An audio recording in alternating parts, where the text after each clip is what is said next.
अस्सलाम वालेकुम स्टूडेंट्स।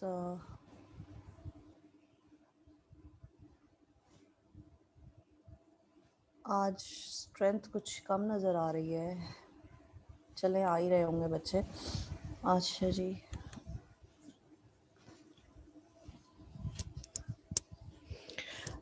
किसी को याद है हम लोग आई गेस चैप्टर नंबर 15 के ऊपर थे, if I am not wrong. Chapter 15 की स्लाइड अगर कोई स्टूडेंट मुझे बता दे चैट स्क्रीन के ऊपर तो वुड बी ग्रेट।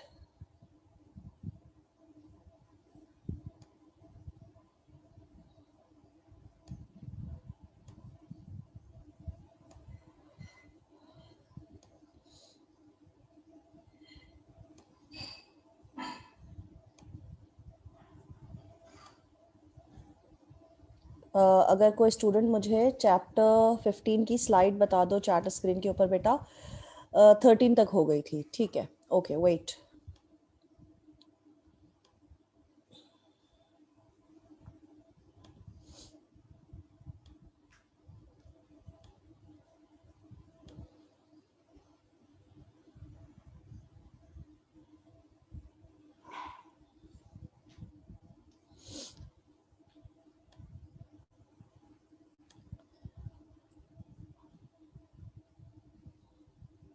13 के अंदर यानी मैकलेंड्स की, हाँ बिल्कुल जी, बिल्कुल सही याद है आप लोगों को। हमने 4 थ्योरीज डिस्कस कर ली थी।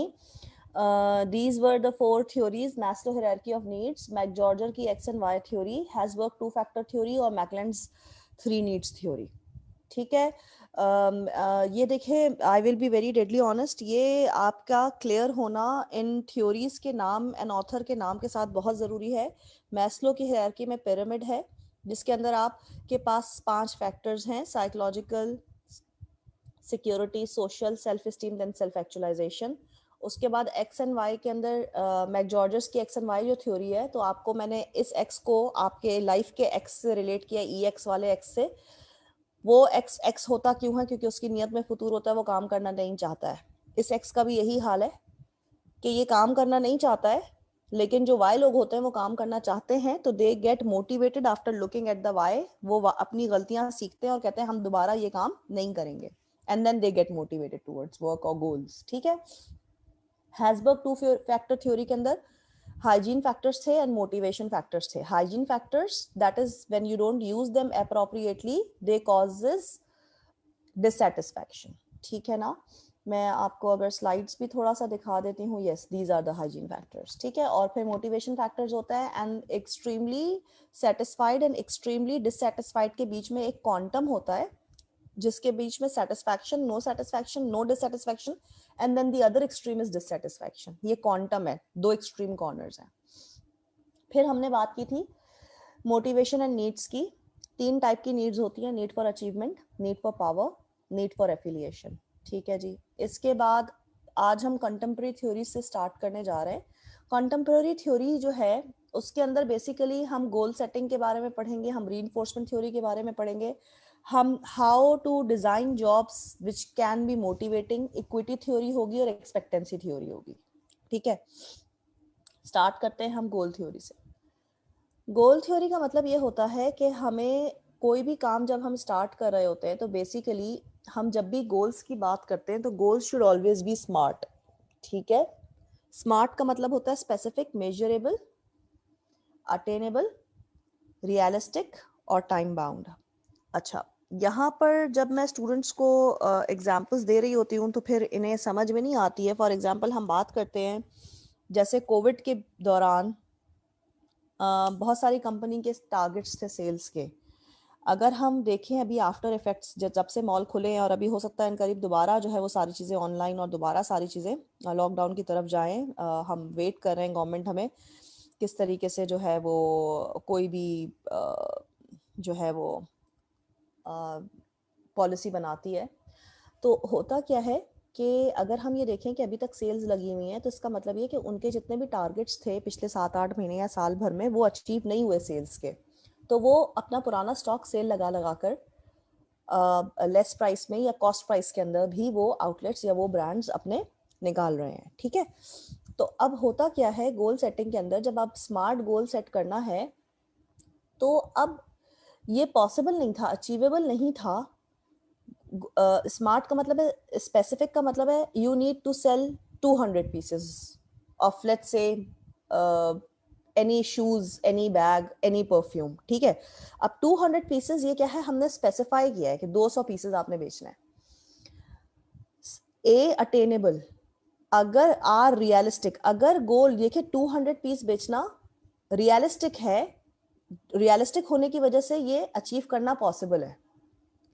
एंड देन आपको टाइम बाउंड देना पड़ता है। टाइम बाउंड का मतलब है कि आपने बताना पड़ता है कि फॉर लेट्स से 1 महीने के अंदर आपने 200 पीसेस बेचने हैं, आपने 2 महीने के अंदर बेचने हैं, आपने फर्स्ट क्वार्टर के अंदर बेचना है, मतलब पहले 3 से 4 महीनों में आपने ये बेचना है। तो आपको ये टाइम बाउंड स्पेसिफाई करना होता है। अब इसकी एक मैं बहुत सिली एग्जाम्पल भी देती हूँ और ये बच्चों को ज्यादा बेहतर तौर पे समझ में आती है। फॉर एग्जाम्पल, अक्सर मैं कॉरिडोर से गुजर रही होती हूँ कहीं पर भी, तो एक होता है जान और दूसरा होता है जानू। जान जानू से बोल रहा होता है कि कहो तो चांद तारे भी तोड़ लाऊं। जान भी बोलते हुए खुश है और जानू भी खुश हो रही होती है या हो रहा होता है। अब होता क्या है, क्या ये रियलिस्टिक है? अगर आप इस चीज के ऊपर गौर करें तो क्या ये गोल रियलिस्टिक है? ऐसा कुछ पॉसिबल नहीं है। तो अटेन करना पॉसिबल नहीं है, दोनों एक दूसरे को बेवकूफ बना रहे थे बेसिकली। तो अगर मेरे सामने ये बात हो रही तो मैं तो फौरन फिर जानू को बोलती हूँ कि भाई फौरन पूछो कब तक लाओगे, टाइम बाउंड करो ना। समझ आ रही है? तो अब ये एग्जाम्पल जो है वो यूजली स्टूडेंट्स बहुत एंजॉय कर रहे होते हैं और इसमें उनको ज्यादा बेहतर तौर पे समझ में आती है कि whenever you set your goals you have to be smart, specific, measurable, then attainable, realistic and time bound. तो जब गोल सेटिंग की बात होती है तो इसके अंदर आप यही देखें कि यही वर्ड्स यूज हुए हैं। स्पेसिफिक होना चाहिए, चैलेंजिंग होना चाहिए, अचीवेबल होना चाहिए, रिजल्ट ओरिएंटेड होना चाहिए, एंड असल में होता क्या है, you need to even monitor measure your performance. तो स्मार्ट अगर याद कर लोगे ना तो ये तुम्हारी डेफिनेशन जो है वो तुम्हें आराम से समझ में आ जाएगी। अच्छा, किसी भी कल्चर के अंदर फॉर एग्जांपल जिस बुक को हम फॉलो कर रहे हैं ये आपके वेस्टर्न कल्चर को फॉलो कर रही है, तो इसके अंदर यूएस एंड कनाडा की बहुत एग्जांपल्स गिवन है। तो किसी भी कल्चर के अंदर हमें बेसिकली उस कंट्री के अंदर उस कल्चर को, उसके नॉर्म्स को फॉलो करना होता है, ठीक है। तो गोल सेटिंग के अंदर हमने इस चीज को भी ख्याल रखना है कि कहीं गोल सेट करते हुए हम अपने कल्चर को तो इग्नोर नहीं कर रहे हैं, ठीक है। फिर हम बात करते हैं benefits of participation in goal setting. अब अगर मैंने अपने एम्प्लॉयज को टारगेट सेट करने में इन्वॉल्व रखा है तो मेरा एम्प्लॉय जो है उसको एम्पावरमेंट फील होगी, एम्पावरमेंट इन अ वे कि मेरी मर्जी शामिल है इस गोल के अंदर, सो ऑटोमेटिकली वो अपना 200% देगा। अब यहाँ पर फिर मैं एक सिली एग्जांपल दूंगी। For example love marriage and arrange marriage. Arrange marriage में बच्चा अम्मा अब्बा के सर पे खड़ा होता है कि भाई आपने कराया आप संभालें। लव मैरिज में क्या होता है, वो कुछ भी बेचारा आप बीती कर रहा होता है, मतलब वो वॉशरूम भी धो रहा है, वो घर का काम भी कर रहा है with a smile, because he is actually giving 100% in order to save the relationship. क्यों? क्योंकि उसकी मर्जी उसमें शामिल थी। तो जब आपकी मर्जी डिसीजन में शामिल होती है आपका ऑटोमेटिकली मोटिवेशन और इनपुट जो है वो 200% हो जाता है, ठीक है जी। यहां तक किसी स्टूडेंट को कोई भी सवाल है तो भाई कर लो, चैट स्क्रीन पे थ्रो कीजिए क्वेश्चन अपना, और किसी को भी कोई सवाल है तो प्लीज कर लीजिए, then I am moving ahead.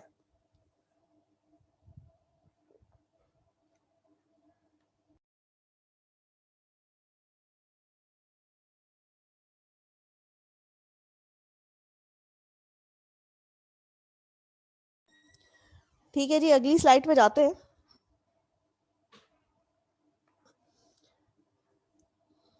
अगली स्लाइड पे आप ये देखें, गोल्स आ गया, अगेन स्पेसिफिक, डिफिकल्टी, चैलेंजिंग होना चाहिए, एक्सेप्ट करेंगे आप। आपकी कमिटमेंट कैसे बढ़ेगी? जब आपने उसको एक्सेप्ट किया और आपने पार्टिसिपेट किया है तो आपकी कमिटमेंट या लॉयल्टी टूवर्ड्स योर गोल्स बढ़ जाती है, ठीक है। मोटिवेशन की एक एग्जांपल जो मैं 100 दफा बोल रही होती हूँ, motivation is a driving force which drives you towards your goals. इसके 3 फैक्टर्स होते हैं, energise, direction, persistence. Energise, direction, persistence. Self efficacy, यहाँ पर एक वर्ड ऐसा है जो तुम लोगों को सवाल करना चाहिए कि ये किस चिड़िया का नाम है, लेकिन तुम लोग करोगे नहीं। Self efficacy, when you have confidence on your ability when you are confident, you are having confidence on your abilities and skills. That means you have high self efficacy. There are people who lack with the confidence. They think they are not worth doing anything. They are low self efficacy. तो self efficacy का मतलब है कि एक ऐसी tendency जिससे आपको अपने सलाहियतों पर भरोसा हो. तो दो टाइप के लोग होते हैं. कुछ लोगों को भरोसा होता है, वो हाई सेल्फ एफिकेसी में आते हैं. कुछ लोगों को भरोसा नहीं होता है, वो लो सेल्फ एफिकेसी में आते हैं. और ये सारी चीजें बेसिकली आपके towards your performance, towards your goal achievement direct हो रही है. सो यहाँ इस स्लाइड पे भी अगर किसी स्टूडेंट को कोई भी क्वेश्चन है, so you can throw it on the chat screen and I will answer. ठीक है, अगर किसी को भी कोई भी सवाल है तो आप पूछ लीजिए, चैट स्क्रीन पे अपना क्वेश्चन थ्रो कर दीजिए. I will try to answer it. सबको समझ आ रहा है? सबको आवाज आ रही है? आप लोग जवाब कोई नहीं दे रहे होते हो.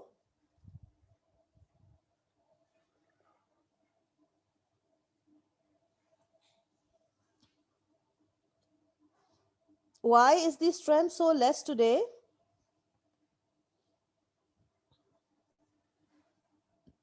All right, let's move ahead. शायद ग्रुप पे मैसेज नहीं किया हमने, या आई डोंट नो.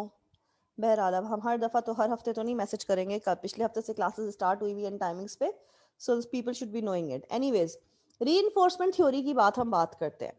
ठीक है, रीइंफोर्समेंट थ्योरी जो होती है वो कोई काम किसी से करवाना. रीइंफोर्स का मतलब होता है फोर्सफुली.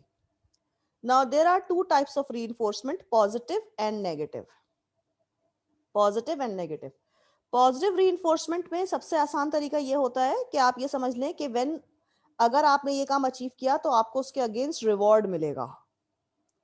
मैनेजर एम्प्लॉय से बोलता है अगर तुमने ये टारगेट अचीव कर लिया तो तुम्हारा जो है अप्रेजल अच्छा होगा, तुम्हारा इंक्रीमेंट अच्छा आ जाएगा. ठीक है, यानी he is actually forcing the employee towards achieving the targets और गोल्स. सही है. यहां पर किसी को कोई सवाल?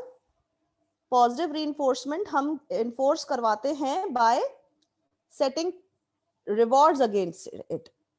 ठीक है, अब यही चीज नेगेटिव रीइंफोर्समेंट कैसे होती है कि अगर तुमने काम नहीं किया तो यू विल बी पनिश्ड, और आप इन थ्रेट ऑफ बीइंग पनिश्ड काम करते हैं.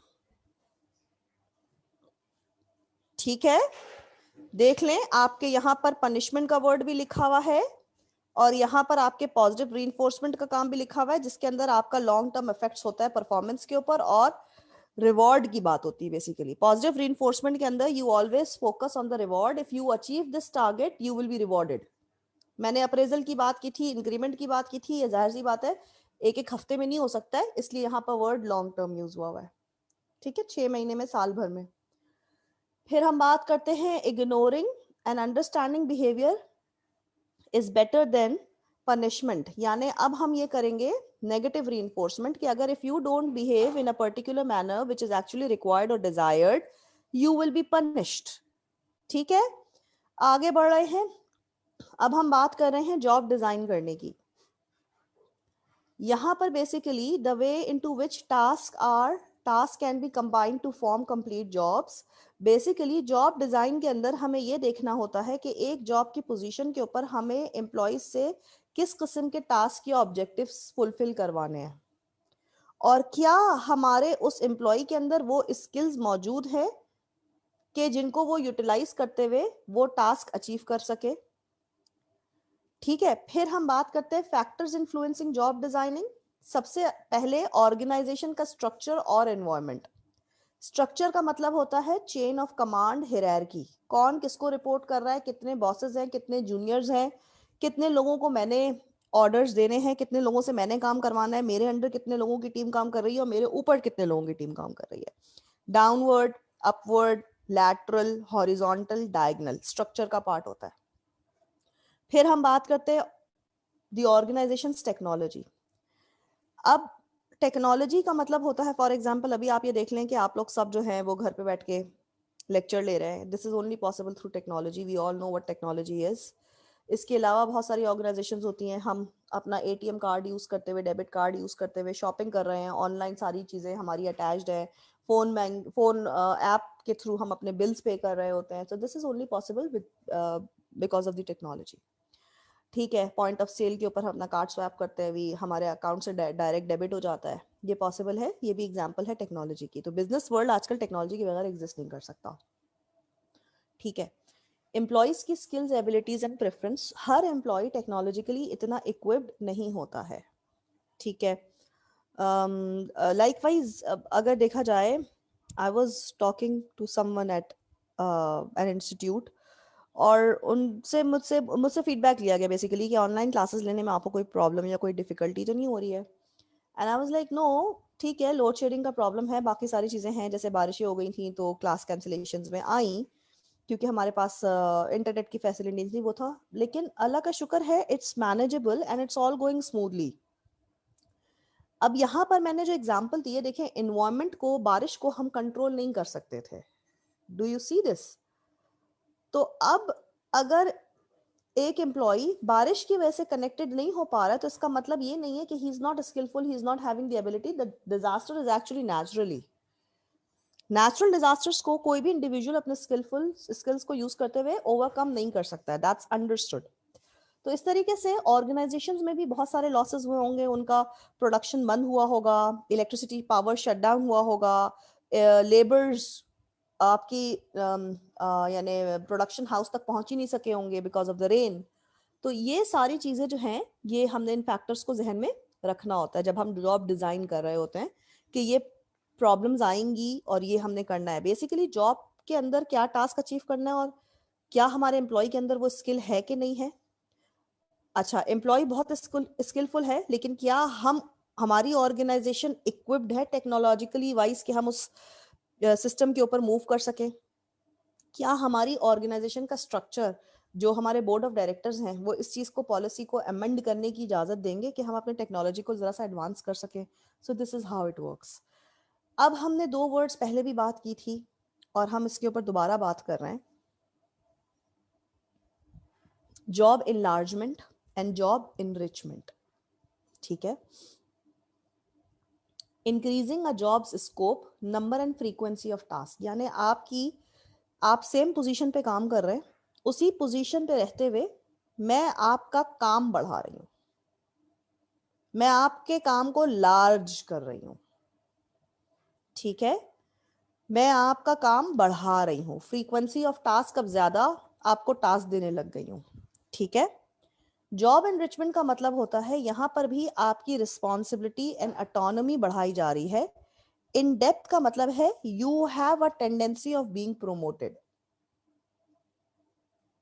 Enlargement में you are not actually focused on the promotion, but you are focused on the number of tasks given to you. Job enrichment, here you have a probability, आपकी जिम्मेदारी बढ़ाई जा रही है, and you have a probability. Depth का मतलब है ऊपर नीचे. ठीक है. So you have a probability, if you prove yourself, you might get promotion. यहां तक किसी स्टूडेंट को कोई भी सवाल है तो बेटा पूछ लो.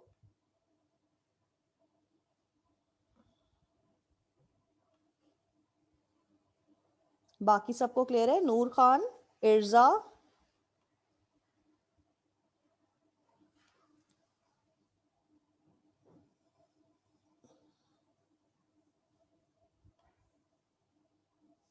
ओके.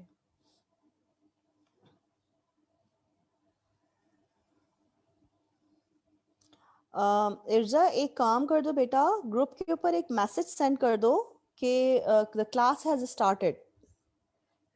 ठीक है. So that those who are sleeping yet they get shake up call और वेक अप कॉल कह लो. ठीक है. अब हम JCM मॉडल के ऊपर जा रहे हैं.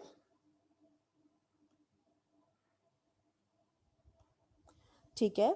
JCM मॉडल जो है, इसके अंदर बेसिकली हम जब जॉब को डिज़ाइन कर रहे होते हैं तो हम जॉब कैरेक्टरिस्टिक मॉडल देखते हैं. जॉब कैरेक्टरिस्टिक का मतलब है कि हम किसी भी जॉब के ऊपर कोई भी हायरिंग कर रहे हैं, कोई भी काम कर रहे हैं, तो उस जॉब के ऊपर बेसिकली हमें क्या हमारी रिक्वायरमेंट है, what would be the requirement.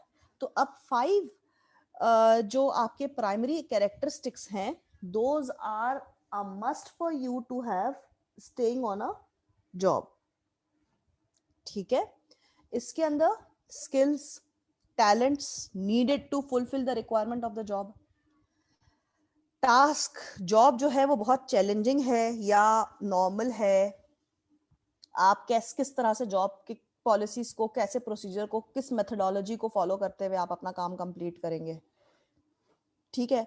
Task significance, how important the job is. कुछ पोजीशंस होती है जहां पर फॉर एग्जांपल आप कह लें कैशियर की भी पोजीशन जो है वो कोई आसान जॉब नहीं होती है, बिकॉज अगर कैश के अंदर थोड़ा सा बहुत भी डिफरेंस आ गया, देखें एरर हो सकता है, मिस्टेक हो सकती है, तो उस वक्त हम कैशियर को अकाउंटेबल होल्ड करते हैं कि what this was your responsibility, और उस बेचारे को जो भी नुकसान होता है वो बेयर करना पड़ता है, बिकॉज वो उसकी गलती से, नेग्लिजेंस से प्रॉब्लम अकर होती है. ठीक है. ऑटोनॉमी का मतलब है कि आपके पास कितनी पावर है, कितने अख्तियारात हैं. If you are working on a certain position, तो आपके पास कितनी पावर है in order to take any decision or get the work done. Feedback, क्या वर्कर्स को ये बात पता है कि जो वो काम अगर कर रहे हैं, मतलब आप उनके काम के ऊपर उनको फीडबैक प्रोवाइड करते हैं. जब आपके अंडर फॉर एग्जांपल 5 लोगों की टीम काम कर रही है, उनमें से एक इंसान जो है वो पंक्चुअल नहीं है, वो रोजाना ऑफिस लेट आता है, तो जब तक आप उसको ये बताएंगे नहीं कि your attendance is being monitored, वो अपनी अटेंडेंस को, वो अपनी पंक्चुअलिटी को इम्प्रूव नहीं कर सकता है. तो these 5 characteristics are very much important when we are talking about designing jobs. ठीक है. यहाँ तक किसी स्टूडेंट को कोई भी सवाल करना है तो बेटा पूछ लो, चैट स्क्रीन पे थ्रो कर दीजिए and then I will answer.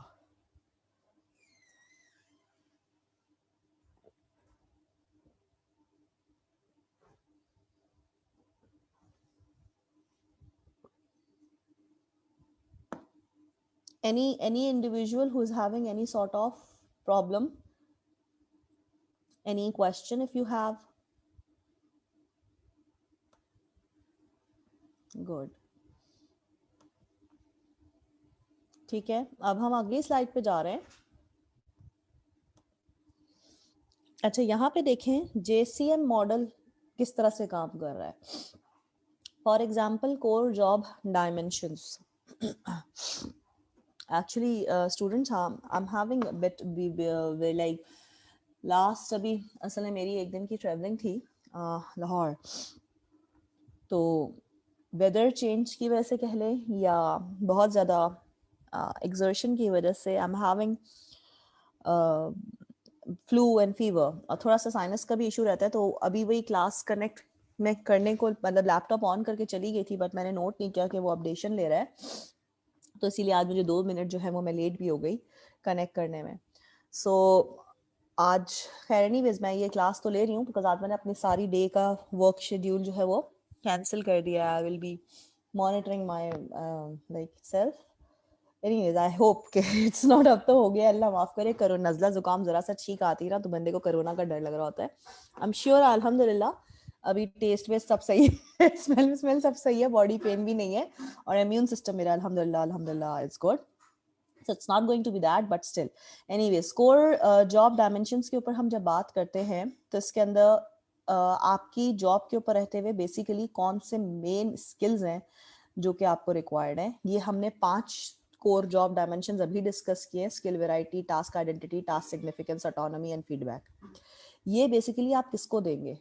आप ये डायरेक्ट फ्लो कर रहे हैं एम्प्लॉइज से, ये कोर डायमेंशंस को डायरेक्टली मैच किया जा रहा है. If you see this what you will call this arrow line, तो आप ये देखिए कि कोर डायमेंशन का डायरेक्ट ताल्लुक जो है वो पर्सनल एंड वर्क आउटकम से है.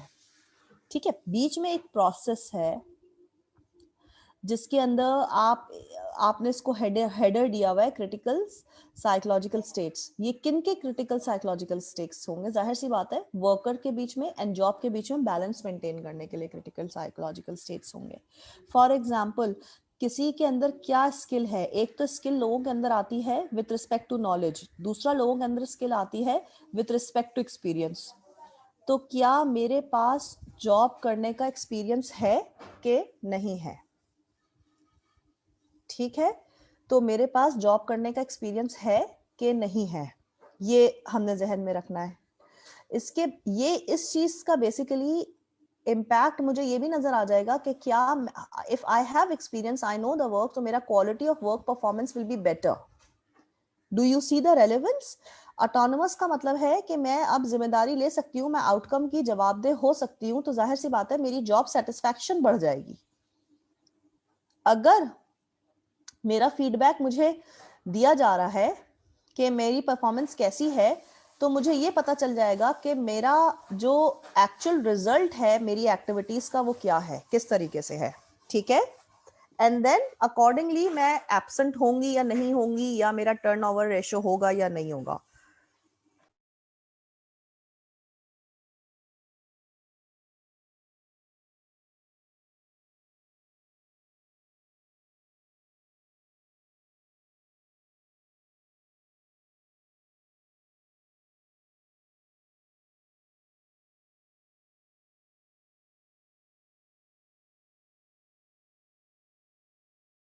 Is there any question regarding this? अगर किसी भी स्टूडेंट को इस core job dimension and JCM model के बारे में कोई भी क्वेश्चन आ रहा है, so please throw your question on to the chat screen and I will answer you.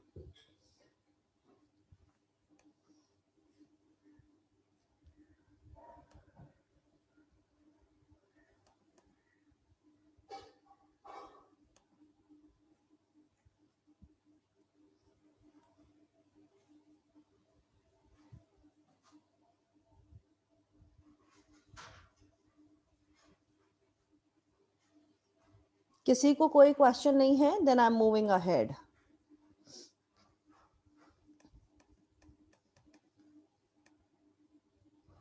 अब इसके अंदर भी आप ये देखें कि कहाँ पर जब हम जॉब को रीडिजाइन करते हैं, जॉब को रीडिजाइन करने का मतलब है कि अब उस जॉब के ऊपर कुछ प्रॉब्लम्स आ रहे थे, उसे किसी किस्म की रीडिजाइनिंग की जरूरत है. रीडिजाइनिंग की जरूरत है मतलब कि आपने वो काम दोबारा से करना है, या तो स्किल मैच नहीं हो रही थी, हमारे पास जो एम्प्लॉय काम कर रहा था वो ओवर एक्सपीरियंस था,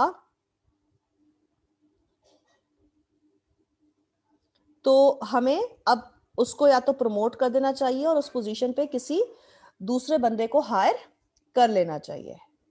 ठीक है. So this is how we will be combining the task. For example यहाँ पे natural work units. From natural work units का मतलब क्या जाता है? कुछ चीजें होती हैं, for example accounting department, accounts department है. ठीक है. अब अकाउंट्स डिपार्टमेंट के अंदर दिस इज वेरी नेचुरल कि वो हर एक ट्रांजैक्शन से के बारे में आपसे अकाउंटेबिलिटी करेंगे. किसी डिपार्टमेंट को उन्होंने पेटी कैश भी दिया होगा, तो उस पेटी कैश के अंदर भी वो अकाउंटेबिलिटी रखेंगे. पेटी कैश बेसिकली होता क्या है कि आपके रोजमर्रा के, फॉर एग्जांपल जो हमारे पीएन्स वगैरह होते हैं उनके पास हम रखवा देते हैं कि फॉर एग्जांपल चाय की पत्ती है, बहुत सारी चीजें और होती हैं जो कि आपके यूज में, डेली ऑफिस यूज के अंदर आता है. फ्लोर मॉपिंग के लिए जो भी मटेरियल आपको रिक्वायर्ड होता है, तो ये एक होता है. तो वर्किंग यूनिट यानी एडमिन डिपार्टमेंट भी अगर कह लें, तो एडमिन डिपार्टमेंट से अकाउंट्स डिपार्टमेंट नेचुरली इन सारे पेटी कैश के बारे में भी अकाउंटेबिलिटी रखेगा. ठीक है. अब होता टास्क कहीं कहीं पे बहुत सिग्निफिकेंस होता है. फॉर एग्जांपल इवन जो आपके एसी मेंटेनेंस वगैरह है वो भी एडमिन का पार्ट हो जाता है.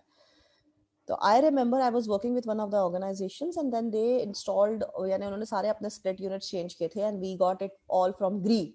तो वो जो एडमिन डिपार्टमेंट वाला बंदा था, he got us it the work done in on very discounted sort of a rate. तो जबकि मुझे घर के लिए भी चाहिए था, तो मैंने उसको ये कहा था कि मुझे भी 2 यूनिट जब चाहिए होंगे, so I will be letting you know, because जो मार्केट प्राइस थी उससे हम बल्क बाइंग कर रहे थे, तो हमें अच्छा खासा डिस्काउंट मिल गया था.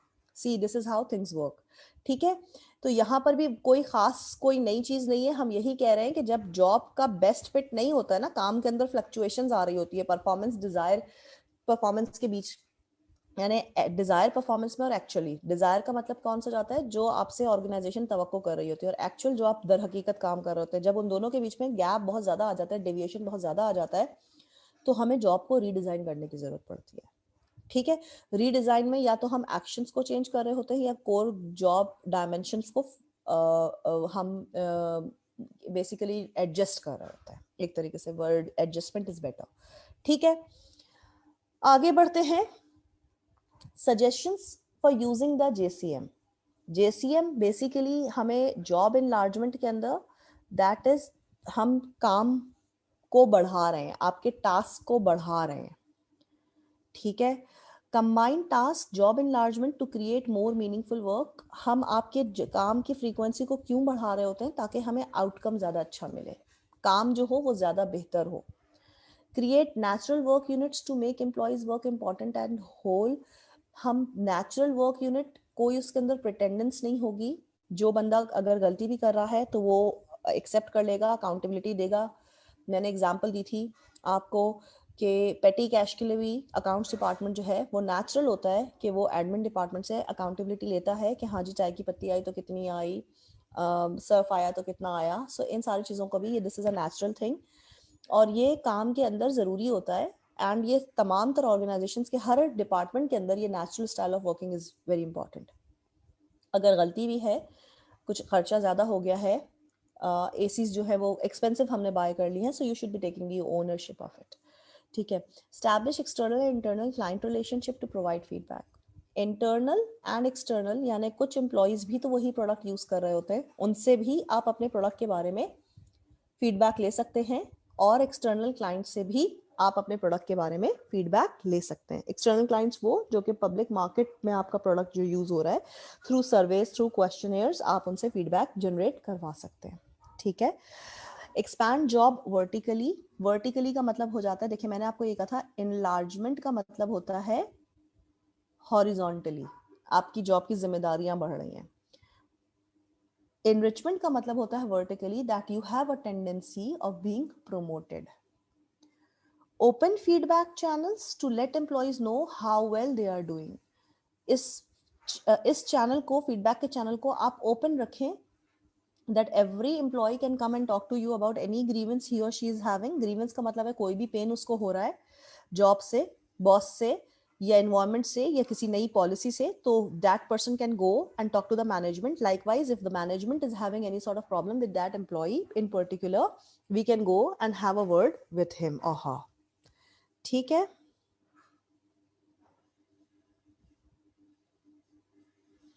आगे बढ़ते हैं। Equity theory. इक्विटी का मतलब होता है बेटा फेयरनेस। इक्विटी थ्योरी का मतलब है फेयरनेस। एम्प्लॉयज को, मैनेजमेंट को इस बात का ख्याल रखना चाहिए कि किसी किस्म का भी अनफेयर एटीट्यूड ऑर्गेनाइजेशन के अंदर नहीं हो रहा है, चाहे वो रिवॉर्ड रिलेटेड हो, वो इनपुट आउटपुट रिलेटेड हो, वो काम के रिलेटेड हो, वो एम्प्लॉय का जस्टिस सीख करने का पूरा पूरा हक होता है। ठीक है। यहाँ पर एम्प्लॉयज परसीव करते हैं, they have this thing in their mind, what they get from a job situation outcome in relation to what they put in. यानी मैं जितनी मेहनत करूंगी, मैं जितना इनपुट दूंगी, मेरा आउटकम उतना ही अच्छा होना चाहिए.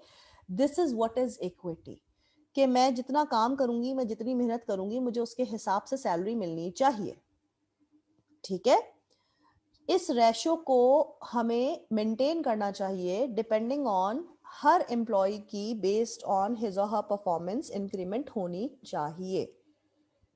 If the ratio are perceived as equal, then the state of equity fairness exists. अगर रेशो जो है वो इक्वल है, यानी मैं इनपुट दे रही हूँ और मुझे उतना ही आउटपुट मिल रहा है, that means the system or the procedure is fair.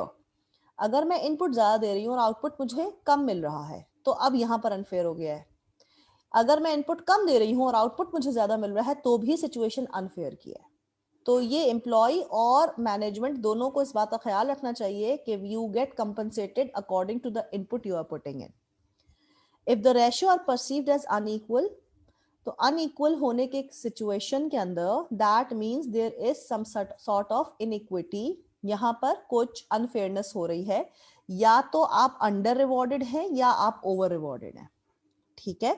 When inequities occur, employees will attempt to do something to rebalance the ratio. Seek justice. अगर उसके साथ किसी भी किस्म की इनइक्विटी हो रही है, तो वो अपने मैनेजर से, लाइन मैनेजर से, टॉप मैनेजमेंट से बात करेगा in order to seek justice. मतलब उसको फेयर करने के लिए वो बात करेगा कि जी मेरा अप्रेजल जो है वो मुझे एक्सेप्टेबल नहीं है, ये अच्छा नहीं आया है, मैंने इनपुट ज्यादा दिया था बट उस हिसाब से मुझे अप्रेजल नहीं मिला है.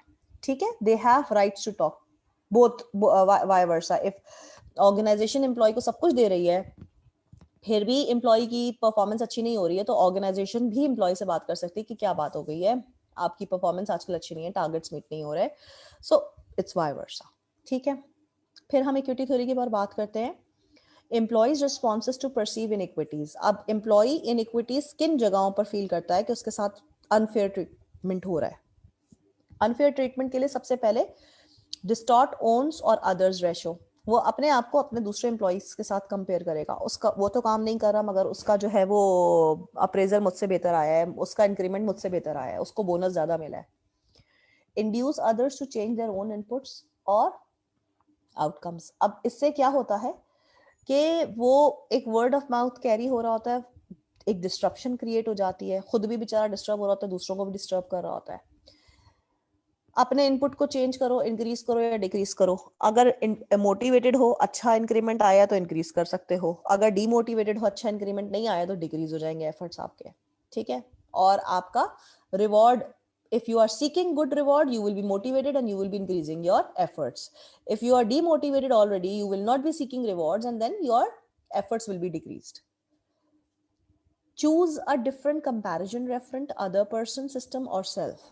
आप किसी भी सिस्टम से अपने आप को कंपेयर कर सकते हो, अपनी परफॉर्मेंस को कंपेयर करोगे, किसी दूसरे बंदे से भी कर सकते हो, पॉलिसी से भी, पॉलिसी को भी नजर में रख के अपने आप को खुद सेल्फ इवेल्युएट करोगे।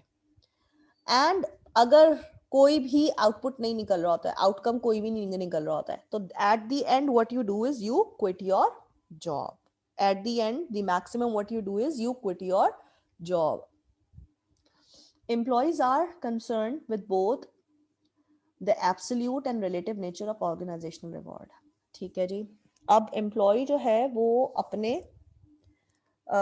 रिवॉर्ड, ठीक है, both the absolute and relative. Absolute का मतलब है टोटल टीम का output absolute reward, and relative अपने रिवॉर्ड को भी देख रहा होता है, और वो ऑर्गेनाइजेशन से क्या बेसिकली फेयरनेस की तवक्को रख रहा होता है। ठीक है, यहाँ पर हमने यही बात की थी कि इनइक्विटी कहाँ पर है, जब बराबर होता है तो इक्विटी होती है, कम हो जाए या ज्यादा हो जाए तो इनइक्विटी हो जाती है। इस इक्वेशन से तुम लोगों को सारी चीजें ज्यादा क्लियर हो रही हैं। I want all of you to look at this slide. और किसी भी स्टूडेंट को कोई भी यहाँ पर सवाल आ रहा है इक्विटी थ्योरी को लेके तो बेटा मुझसे कर लो।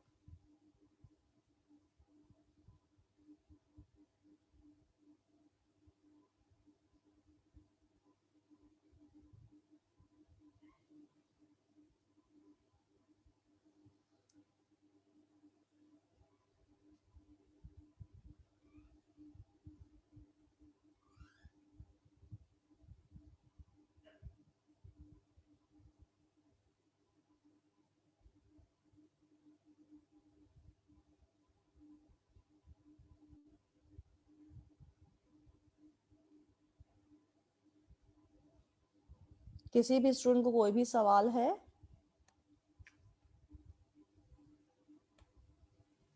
Clear, good.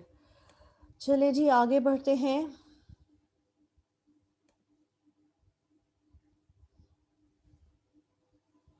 Okay, distributive equity justice के अंदर बेसिकली हम ये देखते हैं कि हमें the perceived fairness of the amount and allocation of rewards among individuals। मतलब हम कोई भी रिवॉर्ड है, एक टीम जैसे विन करती है, ठीक है, एक टीम विन करती है और उस टीम के अंदर जो है वो मैन ऑफ द मैच का अवार्ड उसी को मिलता है जो कि सबसे अच्छा परफॉर्म करता है। ठीक है, तो टीम तो विन करी है, विनिंग प्राइज अलग होगा, वो पूरी टीम में इक्वली डिवाइड हो जाएगा, बट जो मैन ऑफ द मैच होगा उसका प्राइज अलग होगा। ठीक है, so every individual is actually allocated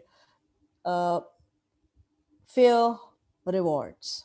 ठीक है, जिससे तमाम तर एम्प्लॉयज सेटिस्फाइड हो जाते हैं, which actually influences satisfaction among employees.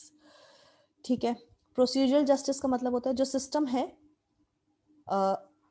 जो प्रोसेस है, that is fair. For example हमने एम्प्लॉय को अप्रेस करने का एक सिस्टम बना दिया है, एक प्रोसेस बना दिया है कि अप्रेजल सिस्टम जो है that is known with the, that is discussed with all the employees. ठीक है, और बेसिकली हो क्या रहा है कि हम जो है वो ए ग्रेड के ऊपर लेट्स से 20,000 का इंक्रीमेंट है। अगर कोई स्टूडेंट है, कोई एम्प्लॉई है, वो बी ग्रेड पे है, तो उसको हम 15,000 का इंक्रीमेंट देंगे ईयरली, ठीक है। जो सी पे है उसको कोई इंक्रीमेंट नहीं मिलेगा। तो this is a procedure process of who will receive what and how, ठीक है। तो इससे क्या होता है कि एम्प्लॉय जो है ना वो कमिटेड रहता है विद द ऑर्गेनाइजेशन कि यस ही नोज इट कि हाँ उसने क्या परफॉर्म करना है। जब उसको पता होता है कि उसकी रैंकिंग जो है वो सी ग्रेड पे, उसने टारगेट मीट ही नहीं किया, उसने साल काम ही नहीं किया, तो उसको पता होता है कि उसका अप्रेजल बिल्कुल ना होने के बराबर आएगा। तो भी अगर उसको 5,000 का भी अप्रेजल आ जाता है तो वो उसको खुशी होती है कि देखो मैंने कोई काम नहीं किया था बट फिर भी चलो मेरा कुछ अप्रेजल तो कुछ तो आया, कोई तो इंक्रीमेंट हुआ मेरा। Expectancy theory is a very nice theory. Actually, you expect, we all know that हम किसी भी चीज़ में ज़्यादा मेहनत करेंगे, ज़्यादा एफर्ट्स लगाएंगे, तो हमारी परफॉर्मेंस उस चीज़ में, उस प्रोजेक्ट के अंदर ज़्यादा होगी। जब हमारी परफॉर्मेंस उस चीज़ के अंदर, उस प्रोजेक्ट के अंदर ज़्यादा बेहतर होगी, तो जाहिर सी बात है हमें रिवॉर्ड उस प्रोसेस के अंदर ज़्यादा बेहतर मिलेंगे, ठीक है। एफर्ट मतलब मेहनत। अगर हम फॉर एग्जांपल आप लोग हैं एज अ स्टूडेंट, अगर आप किसी कोर्स के अंदर ज़्यादा मेहनत से पढ़ रहे हैं तो आपका चांसेस है कि उस एक स्पेसिफिक कोर्स के अंदर आपका ग्रेड ज़्यादा अच्छा आएगा। जब ग्रेड ज़्यादा अच्छा आएगा तो जाहिर सी बात है आप सेल्फ सेटिस्फैक्शन भी तो होगी ना, यू विल फील रिवॉर्डेड कि हाँ ये मेरी नीड थी, ये फुलफिल हो गई, अब मैं नेक्स्ट लेवल पे मूव कर गया हूँ, मैं जल्दी ग्रेजुएट कर जाऊंगा, मुझे ज़्यादा अच्छी जॉब मिल जाएगी, ठीक है। This is what is expectancy theory. High effort will lead to high performance, will lead to high rewards. Individual effort, high effort will lead to high performance, will lead to high reward. जितने ज़्यादा मुझे reward मिलेंगे मैं उतना individual goals satisfaction for need satisfy कर सकूंगा।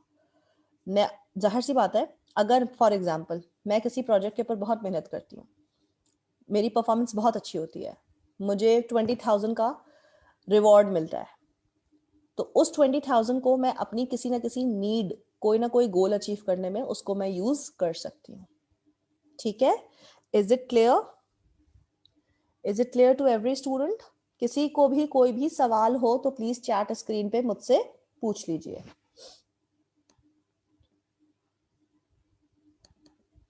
If any one of you have any question, please ask me on the chat screen.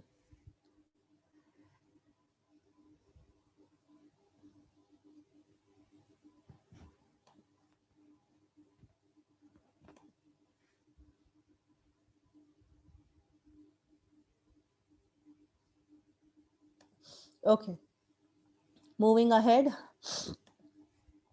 अब हम आगे बात कर रहे हैं एक्सपेक्टेंसी थ्योरी के अंदर हमने लिंक कैसे किया है। एक्सपेक्टेंसी का मतलब है आपकी प्रोबेबिलिटी, आपकी सर्टेनिटी, आपकी expectation, that what expectation you have from your own self, जैसे individual effort will result in a certain level of performance. मेरी जितना ज्यादा एफर्ट होगी उतनी बेहतर मेरी परफॉर्मेंस होगी। एफर्ट और परफॉर्मेंस के बीच में link, this is what is your expectancy. Instrumentality, reward, money. Instrument का मतलब ही हो गया रिवॉर्ड, मनी। वैलेंस का मतलब क्या हो गया? The outcome. वैलेंस का मतलब क्या हो गया? The outcome.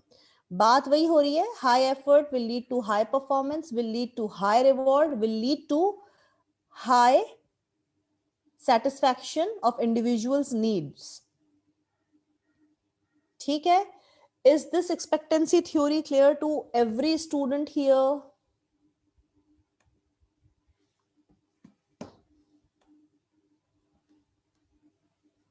good, now I'm moving on to the next slide, जिसके अंदर हम एक बात और कर रहे हैं कि देखें यहाँ पर अब बहुत सारी चीजें मिक्स हो गई हैं। यहाँ पे इक्विटी थ्योरी भी आ गई, यहाँ पर आपका इंडिविजुअल एफर्ट, इक्विटी थ्योरी भी आ गई, यानी आपकी एक्सपेक्टेंसी थ्योरी कि high effort will lead to high performance, will lead to high reward with high individual goals fulfil हो जाएंगे। यहाँ पे आपका नीड ऑफ अचीवमेंट आ गया, ठीक है।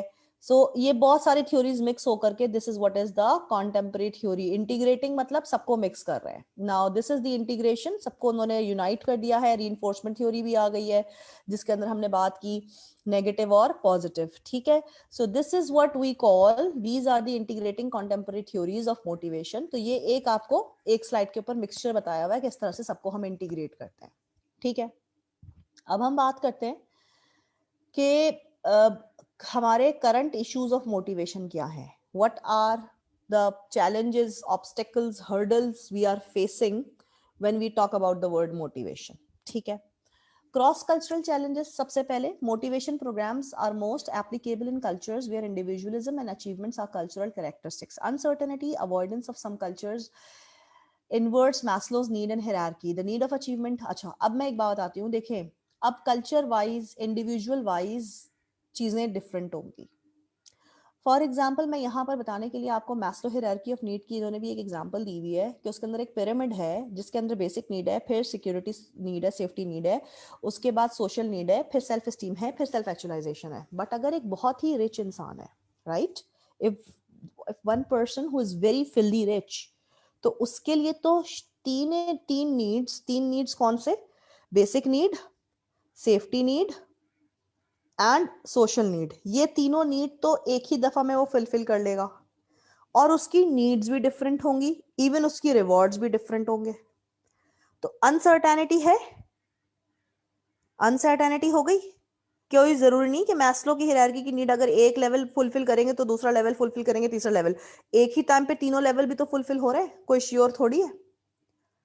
The need for achievement is lacking in other cultures. कुछ कल्चर्स के अंदर they are very much people focused, that is need of affiliation. For example, हम अगर अपने भी सारे रीजन्स के अंदर जाकर के देखें, इंटीरियर्स के अंदर जाकर के चेक करें, सिटीज के अंदर आपको नीड ऑफ अचीवमेंट फिर भी ज्यादा नजर आ रही होगी rather than compare to villages. वहां पर लोग नीड और एफिलिएशन के ऊपर ज्यादा फोकस कर रहे हैं, बिकॉज पीपल बिलीव कि कुछ हमारा कोई बात नहीं, अपना नुकसान भी कर देंगे, दूसरों का फायदा हो जाए. Need of affiliation. Now, collective cultures view rewards and entitlements to distribute based on individual needs, not individual performance. अब हम कहते हैं कि अब यहाँ पर ये एक बात, ये थोड़ा सा एक बड़े मजे की बात है. कलेक्टिविज्म, कलेक्टिविस्ट कल्चर्स, वो कहते हैं कि जो इंडिविजुअल की नीड है ना, उसके बेसिस के ऊपर बेस करता हुआ हमें उसको रिवॉर्ड देना चाहिए, ना कि उसकी परफॉर्मेंस के ऊपर, which is actually a challenge. हम तो कहते हैं परफॉर्मेंस के बेसिस के ऊपर नीड रिवॉर्ड फिक्स होना चाहिए ताकि लोग मोटिवेटेड हो. अब अगर हम सबकी नीड देखना शुरू हो जाएंगे, अब वो उसकी नीड, सब सारे एम्प्लॉयज की नीड फुलफिल करना शुरू कर देंगे, तो हमारे लिए तो बड़ा चैलेंजिंग हो जाएगा. तो अब नीड को देखेंगे तो नीड तो सभी की बहुत ज्यादा है, अब पता नहीं उसकी उतनी परफॉर्मेंस है कि नहीं है, ही डिजर्विंग है कि नहीं है. तो this is a challenging thing.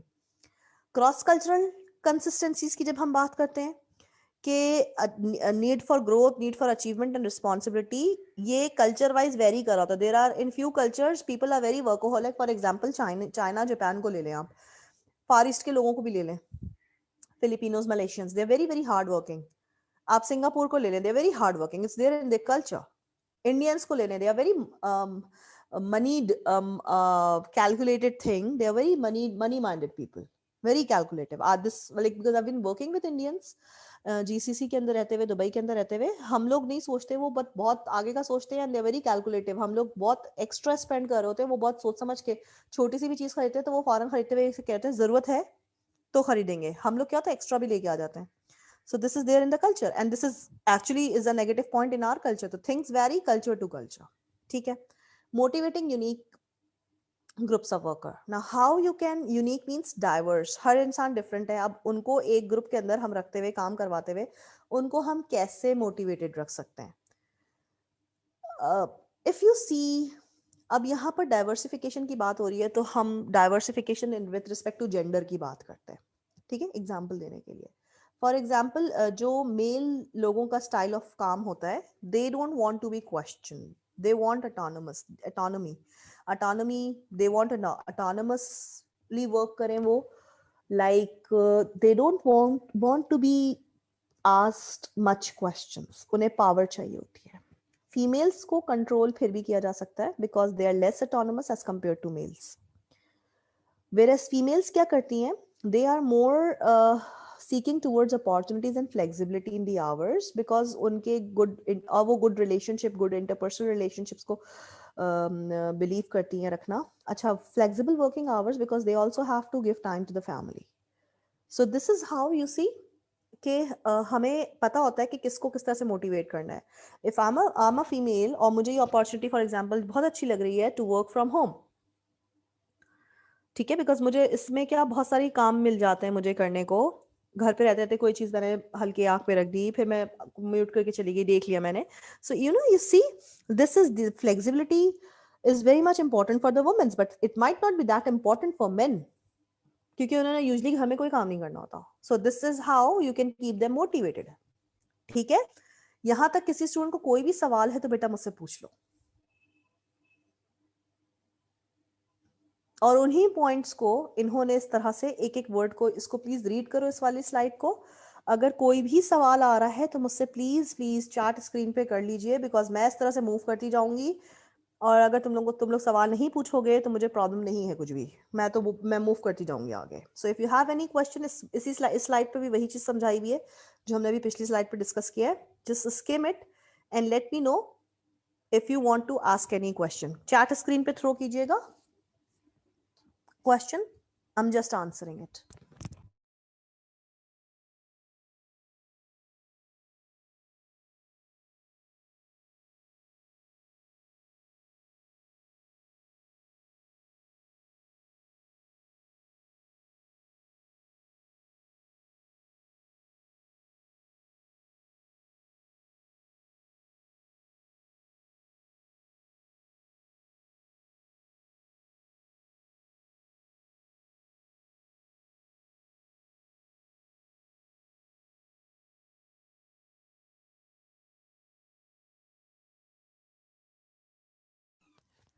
Ji, is there any question there on the chart screen? किसी को कोई सवाल नहीं है? सबको क्लियर है? यस है? ठीक है, मैं आगे मूव कर रही हूँ.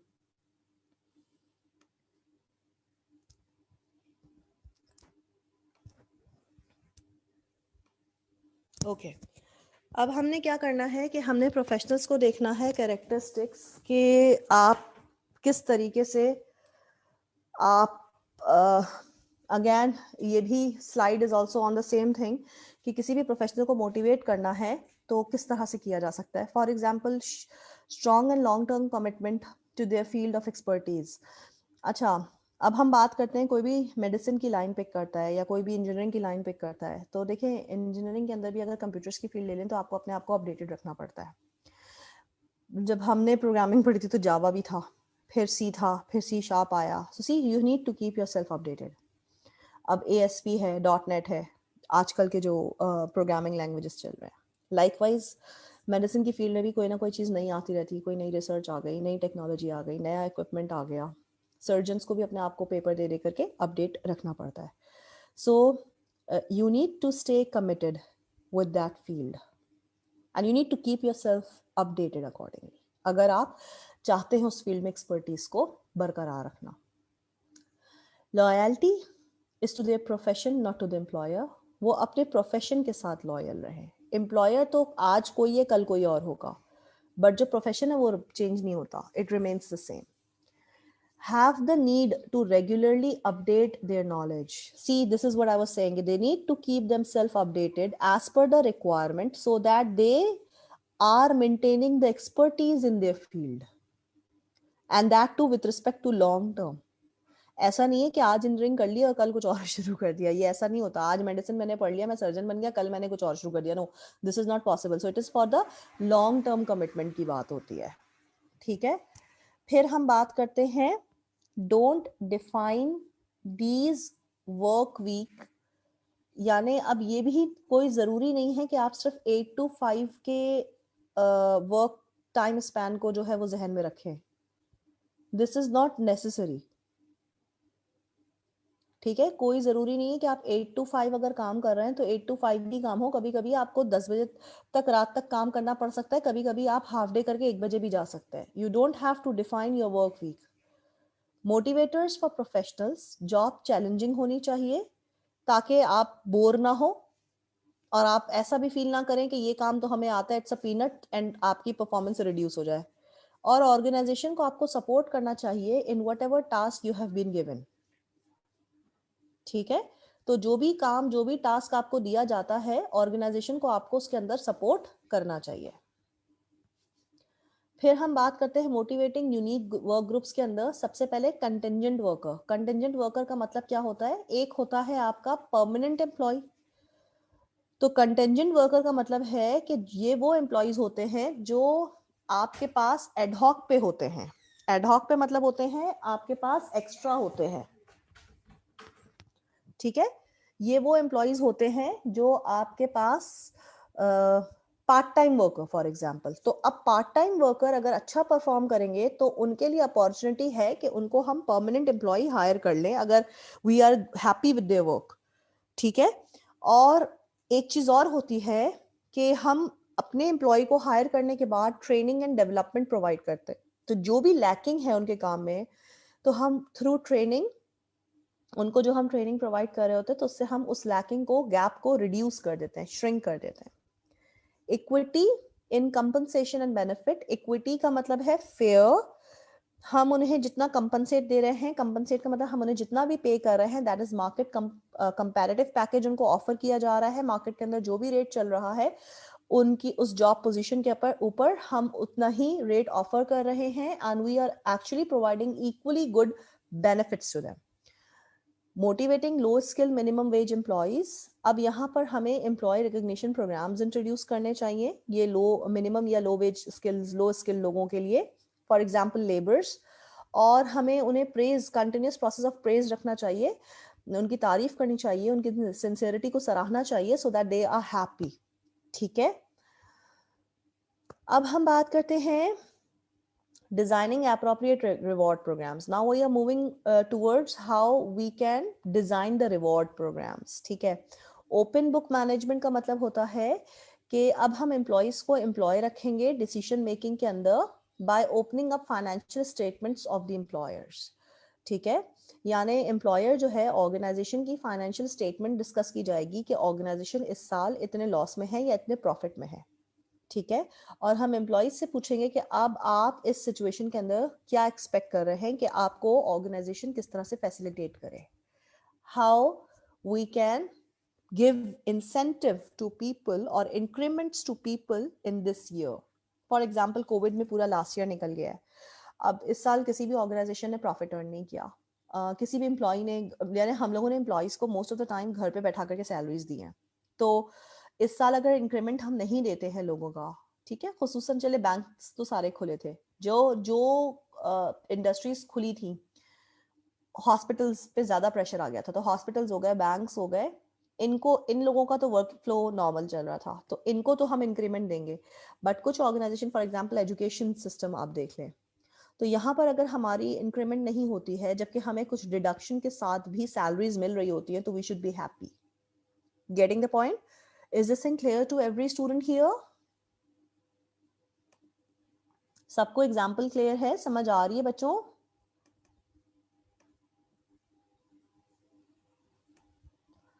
बेटा आप लोगों को समझ में आ रहा है?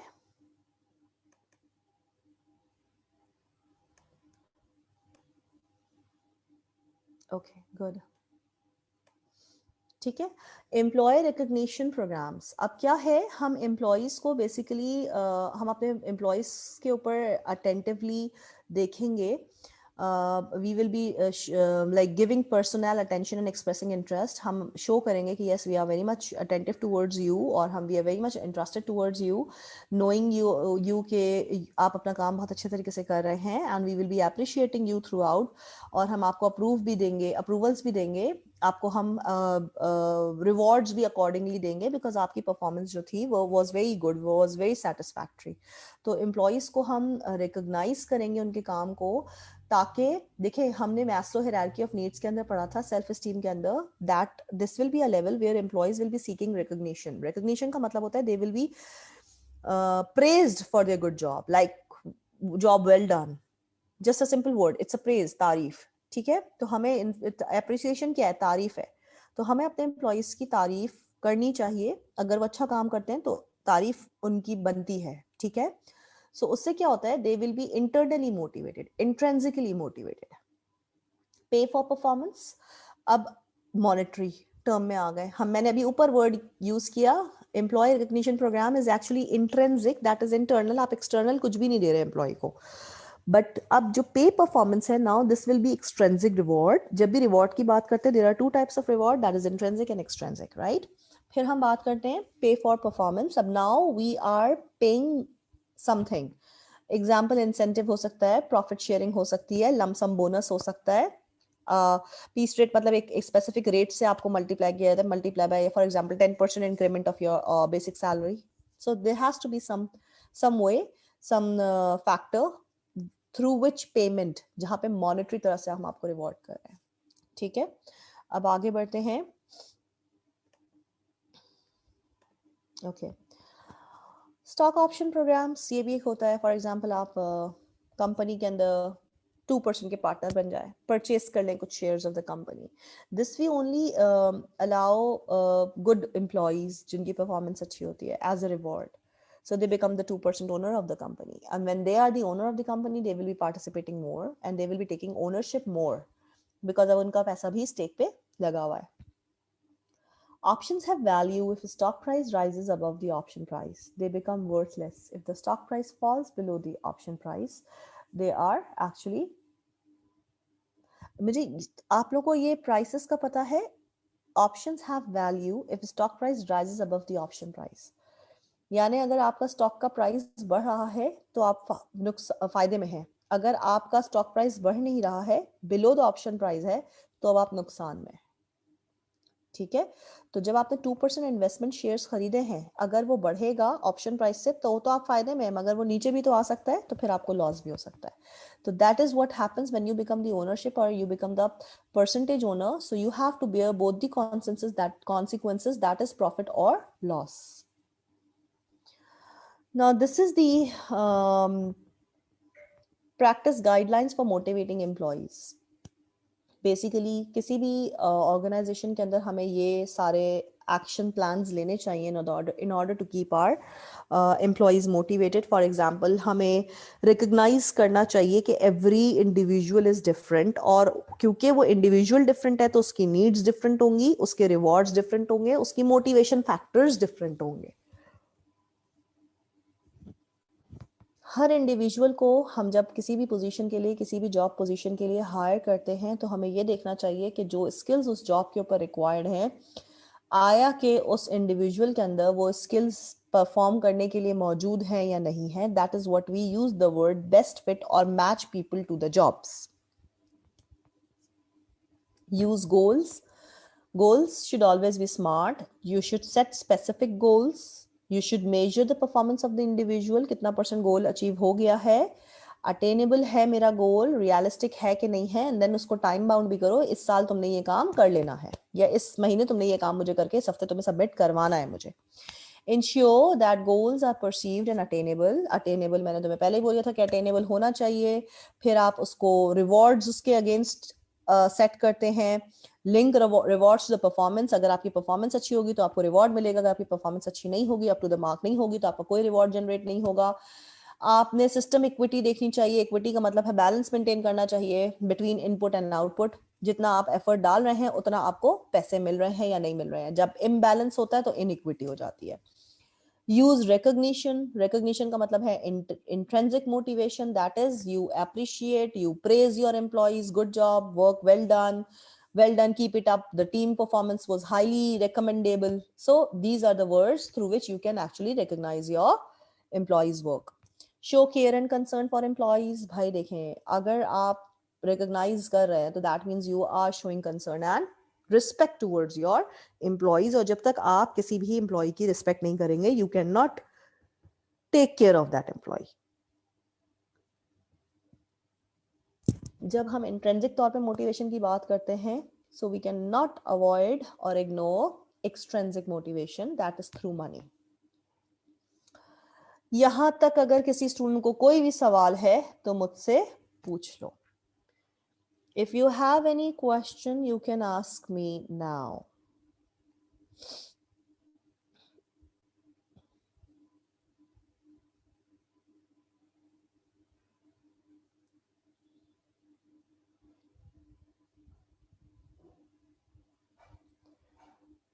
अब मैं इसके बाद terms, probably there is some questions.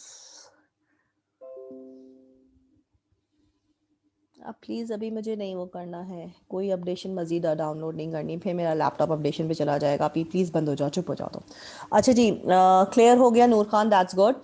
अच्छा स्टूडेंट्स, मैं अब ये टर्मिनोलॉजीज वाला page, terms you should no, please देखो, अगर किसी भी, ये सारे टर्मिनोलॉजीज तुम्हें फिंगर टिप पे होने चाहिए। जिस जिस चैप्टर के टर्म्स यू नो का एंड होता है, you should be knowing all those terms. तो अगर इन टर्म्स के अंदर कोई भी किसी भी जगह पे प्रॉब्लम आ रही है तो मुझसे अभी के अभी सवाल कर लो।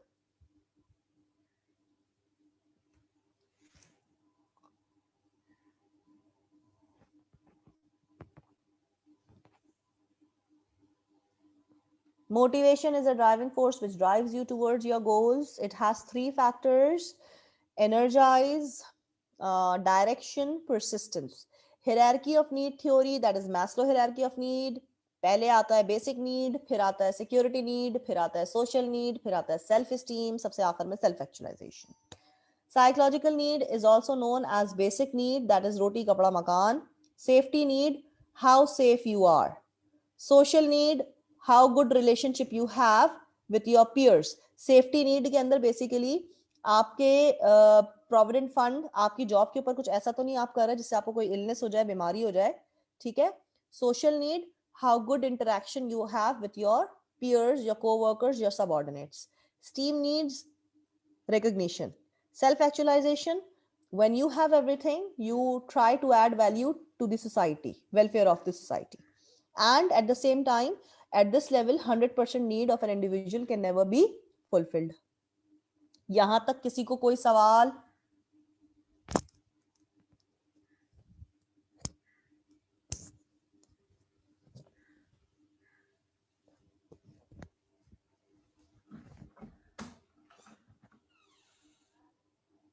यहां पर किसी का कोई सवाल? फिर हम बात करते हैं theory X and theory Y. X are the people who dislike to work and Y are the people who like to work. तो वाई को देख के एक्स भी मोटिवेटेड हो जाते हैं। फिर टू फैक्टर थ्योरी है। टू फैक्टर थ्योरी के अंदर hygiene factor and motivator factor. Hygiene factor, absence of which or inappropriate use of which causes dissatisfaction. Motivator factor causes satisfaction. Three needs theory, need for achievement.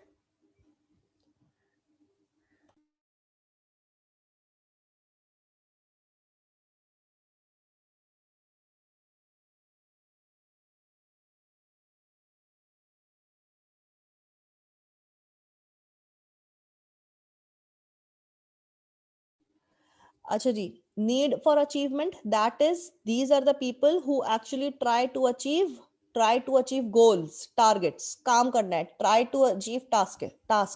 Need of achievement लोगों को मैं बोल देती हूँ, एक चीज और नाम हम उनको दे सकते हैं, that is, they are task focused. Need for power, they are power focused. Need for affiliation, they are people focused. They are people focused.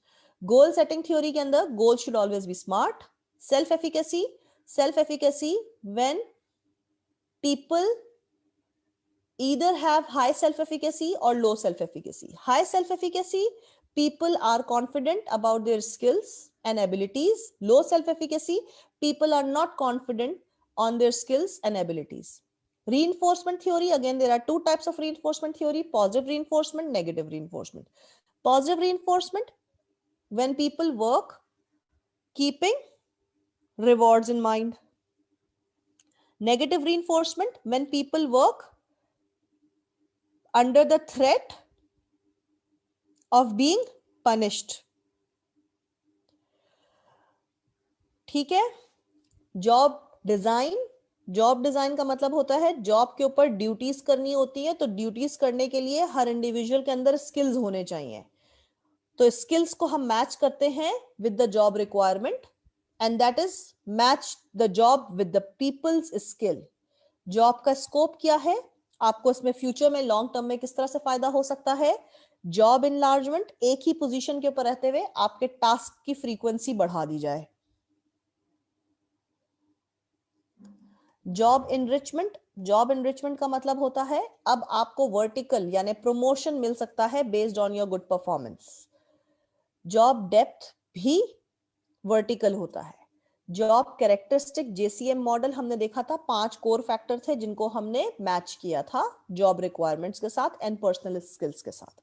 Skill variety इस ये जेसीएम के ही पॉइंट्स हैं। स्किल वेराइटी जेसीएम का एक core character है, यानी आपके पास किस किस्म की स्किल्स होनी चाहिए। टास्क, टास्क की क्या नौयत है, कैसे कंप्लीट किया जा सकता है, टास्क की कितनी इंपॉर्टेंस है, ऑटोनॉमी कितना पावर है डिसीजन मेकिंग का, फीडबैक क्या एम्प्लॉय को पता है कि वो किस उसकी परफॉर्मेंस कैसी है। Equity theory, fairness theory. Fairness theory के अंदर input should always be equal to output. अगर इस इक्वेशन के अंदर डिफरेंस आ रहा है तो इनइक्विटी है।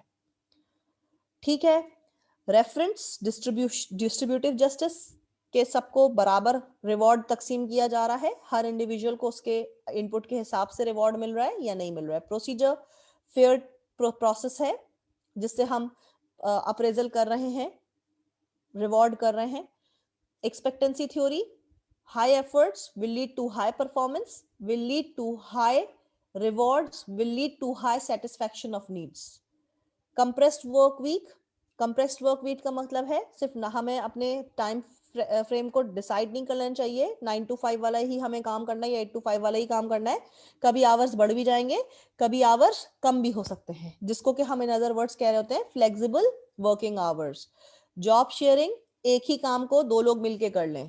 Tele commuting, internet technology use करते हुए लोग वर्चुअल पोजीशन से के अलावा भी वर्चुअली भी कनेक्टेड रह सकते हैं। ओपन बुक मैनेजमेंट, आप अपने ऑर्गेनाइजेशन के बैलेंस स्टेटमेंट को एम्प्लॉयज के सामने रखें और उनसे डिस्कस करें कि अब इन हालात में हम आपको किस तरह से रिवॉर्ड करें।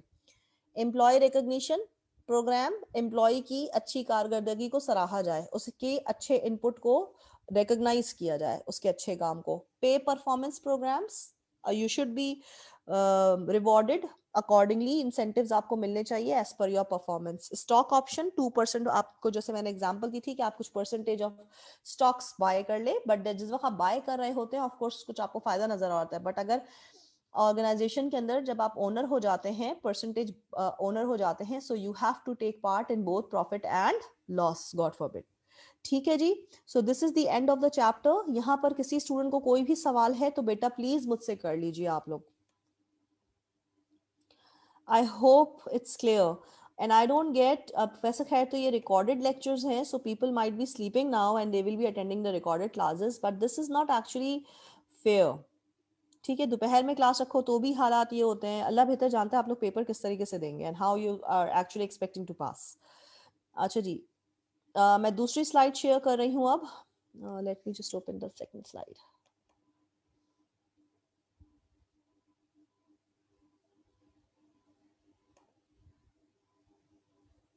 मैनेजर्स एज लीडर का चैप्टर है।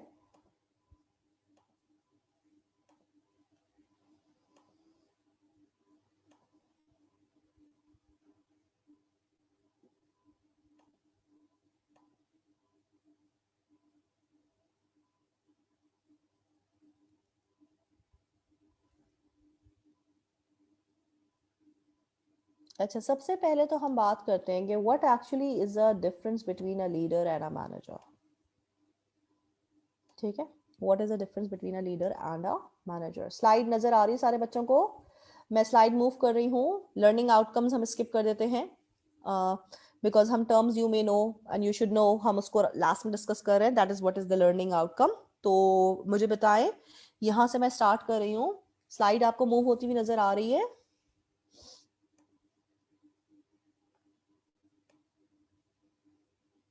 Okay good. अच्छा जी, हम यहाँ पे पढ़ रहे हैं कि who are leaders and what is leadership. सबसे पहले मेरा सवाल ये है, managers as leader, now what is the difference between a manager and a leader. ये सवाल आना चाहिए आपकी तरफ से, बट आएगा नहीं क्योंकि आप लोग नींद में। मैनेजर आपसे काम करवाता है, लीडर भी आपसे काम करवाता है। मैनेजर आपको खाली ऑर्डर देता है, लीडर आपको इन्फ्लुएंस करता है, डायरेक्शन देता है, गाइडलाइन देता है। He helps you in actually achieving the goal. वो हर स्टेप पे आपके साथ मौजूद होता है, आपकी हेल्प करके, आपको गाइडलाइन प्रोवाइड करके, आपको शो करके कि ये काम इस तरह से होगा, वो आपसे काम कंप्लीट करवाता है, गोल अचीव करता है, ठीक है। That is what is the difference between a leader and a manager. तो यहाँ पर उन्होंने यही डेफिनेशन दी हुई है, who are leaders and what is leadership. Leaders someone who can influence others and who has managerial authority. Managerial authority, उसके पास पावर है बट वो आपको इन्फ्लुएंस कर रहा है, आप दिल से उसको follow, you start following that individual. Leadership, what leaders do, the process of influencing a group to achieve goals. अब यहां पर हम अच्छा, अब यहाँ पर जो है वो हम बेसिकली अपने गोल्स की तरफ फोकस्ड है, और लीडर का काम क्या होता है, to help people achieve their goals. Influencing का वर्ड जब हम यूज कर रहे होते हैं, इन्फ्लुएंसिंग का मतलब होता है टू, आप अपनी विलिंगनेस से गोल की तरफ मोटिवेटेड होता है। इन्फ्लुएंस का मतलब होता है you are willingly motivated towards the work, ठीक है। Ideally all managers should be leader, ये बिल्कुल होना चाहिए, बट ऐसा यूजुअली होता नहीं है। Although groups may have informal leaders who emerge, those are not the leaders we are studying. ठीक है, लीडर जो है वो इनफॉर्मल लीडर होता है, और वो इनफॉर्मल लीडर का मतलब होता है कि ये बेसिकली ग्रुप्स के अंदर हम खुद से एक लीडर बना देते हैं, जो कि फॉर्मली आपके मैनेजमेंट ने नहीं उसको लीडर बनाया होता है, ठीक है। वो hierarchically he is not the leader, but हम उसको खुद बना देते हैं। और वो उन लीडर्स के बारे में हम नहीं यहाँ पर पढ़ रहे हैं, हम पढ़ रहे हैं जो कि manager as a leader, that is he has the authority given by the management, तो उसके पास पोजीशन है and then he has to act as a leader. और आइडियली ऐसा होना चाहिए कि हर मैनेजर को लीडर होना चाहिए। Every manager can not be a good leader, but every leader could be a very good manager. You need to remember this line, ठीक है। Every manager cannot be a good leader, but every leader can be a good manager. Leadership research has tried to answer what is an effective leader. अब कोई भी leader effective कैसे होता है। अब इसके अंदर थ्योरीज हैं, ट्रेट थ्योरीज। ट्रेट थ्योरीज के अंदर हम ये देखेंगे कि कुछ हमारे पास थ्योरिस्ट होंगे, एक्सपेरिमेंटलिस्ट होंगे, और वो ये कहेंगे कि भाई लीडर्स आर बॉर्न लीडर्स, ठीक है। कुछ थ्योरिस्ट है वो इस आइडियोलॉजी को सपोर्ट करेंगे कि leadership qualities can be learned, और मेरे हिसाब से दोनों चीजें सही हैं। There are few traits, few qualities which are actually inborn, inbuilt within the person. There are few qualities which you can learn. ठीक है. Research focused on identity personal characteristics at differentiated leaders and non-leaders was unsuccessful. अब यहाँ पर आपको ये कह रहा है ट्रेट थ्योरी के अंदर कि हमने डिफरेंशिएटेड कैरेक्टर लीडरशिप के अंदर कैरेक्टरिस्टिक्स देखी थी। अच्छा, एक चीज तो ये कि हमें ये भी नहीं पता कि लीडर के अंदर कौन से कैरेक्टरिस्टिक्स होने चाहिए। Later research on leadership process identified 7 traits. अब ये वो कह रहा है भाई ये 7 traits जो नीचे लिखे हुए हैं ना, ये हर लीडर के अंदर होने चाहिए। ड्राइव मतलब डिजायर टू लीड, ये ड्राइव करेगा, ये आपकी विलिंगनेस को उजागर करेगा, ये विलिंगली जो है वो आपको लीड करेगा फ्रॉम द फ्रंट, ये सबसे आगे होगा काम के अंदर। And he will be setting examples for you all as a team to be followed. Honesty and integrity इसके अंदर होनी चाहिए, ये ऑनेस्ट होना चाहिए। इंटीग्रिटी का मतलब है जो चीज सही है उसको सही समझना, जो चीज गलत है उसको गलत समझना, जो अपने लिए पसंद करना वो दूसरे के लिए पसंद करना, that is honesty. Self confidence, अपने ऊपर भरोसा होना। इंटेलिजेंट बिल्कुल होना चाहिए उसको। जॉब रेलिवेंट, जो भी रिक्वायरमेंट नॉलेज है, जो भी रिक्वायर्ड नॉलेज है एट द जॉब, वो नॉलेज उसके पास होनी चाहिए। एंड एक्स्ट्रावर्जन मींस एक्सट्रोवर्ट भी कह सकते हैं, यानी he should be taking the whole team along with him, ठीक है जी। अब सोशल हो, पॉजिटिव हो, साइलेंट, चुप ना रहे, ठीक है। एक्सट्रोवर्ट का मतलब क्या होता है, people who are talkative, who are open to everyone. तो एक्स्ट्रावर्जन का मीनिंग भी आप यहां पर देख ले, lively people, these are sociable people, they are positive people, rarely silent और विड्रॉन, ठीक है जी। प्लीज इन सारे वर्ड्स को देख लो, ये अभी मैंने डिफाइन किए हैं, इस स्लाइड के ऊपर दोबारा डिफाइन हुए हुए हैं, इनको रीड कर लीजिए। किसी स्टूडेंट को कोई भी सवाल है स्लाइड से रिलेटेड, मुझसे अभी के अभी चैट स्क्रीन पे करो।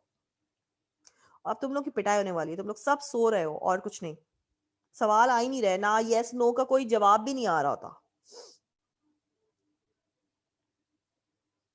मैं बुखार में नजले में बैठ के क्लास ले रही हूँ, मगर सीरियसली कोई असर तुम लोगों के ऊपर नहीं है। That's so bad, I mean it's not fair ना।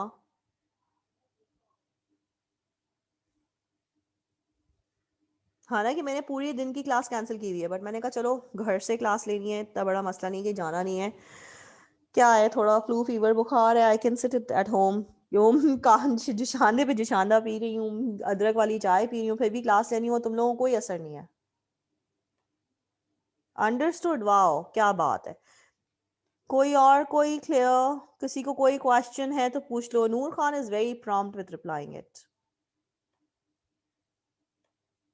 ये कौन है? Understood, Hadiya Abid, alright, thanks Hadiya. Hadiya बेटा आप शुरू से साथ हो या आपने लेट ज्वाइन किया? है गेस आपने लेट ज्वाइन किया, बिकॉज मुझे वहां पर जो अलग वाली विंडो है ना, उधर कोई नजर नहीं आ रहा था। आपको ज्वाइन करने में क्या प्रॉब्लम हो रही थी ऑनलाइन?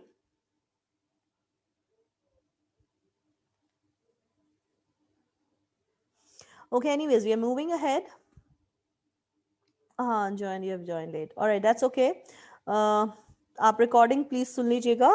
अच्छा जी, अब हम लीडरशिप की थ्योरीज के ऊपर बात करते हैं। लिवन ने एक थ्योरी दी थी जिसको हम कहते हैं ल्यूइन। ल्यूइन थ्योरी जो थी, ये देखो कर्ट लुइन पूरा नाम है, बट इसको लुइन की थ्योरी कहा जाता है। इसने बोला है कि लीडरशिप के 3 स्टाइल्स होते हैं, autocratic, democratic and laissez faire. Autocratic, democratic and laissez faire. Autocratic का मतलब होता है लीडर ने डिसीजन ले लिया और आपको आके डिसीजन अनाउंस कर दिया, ठीक है।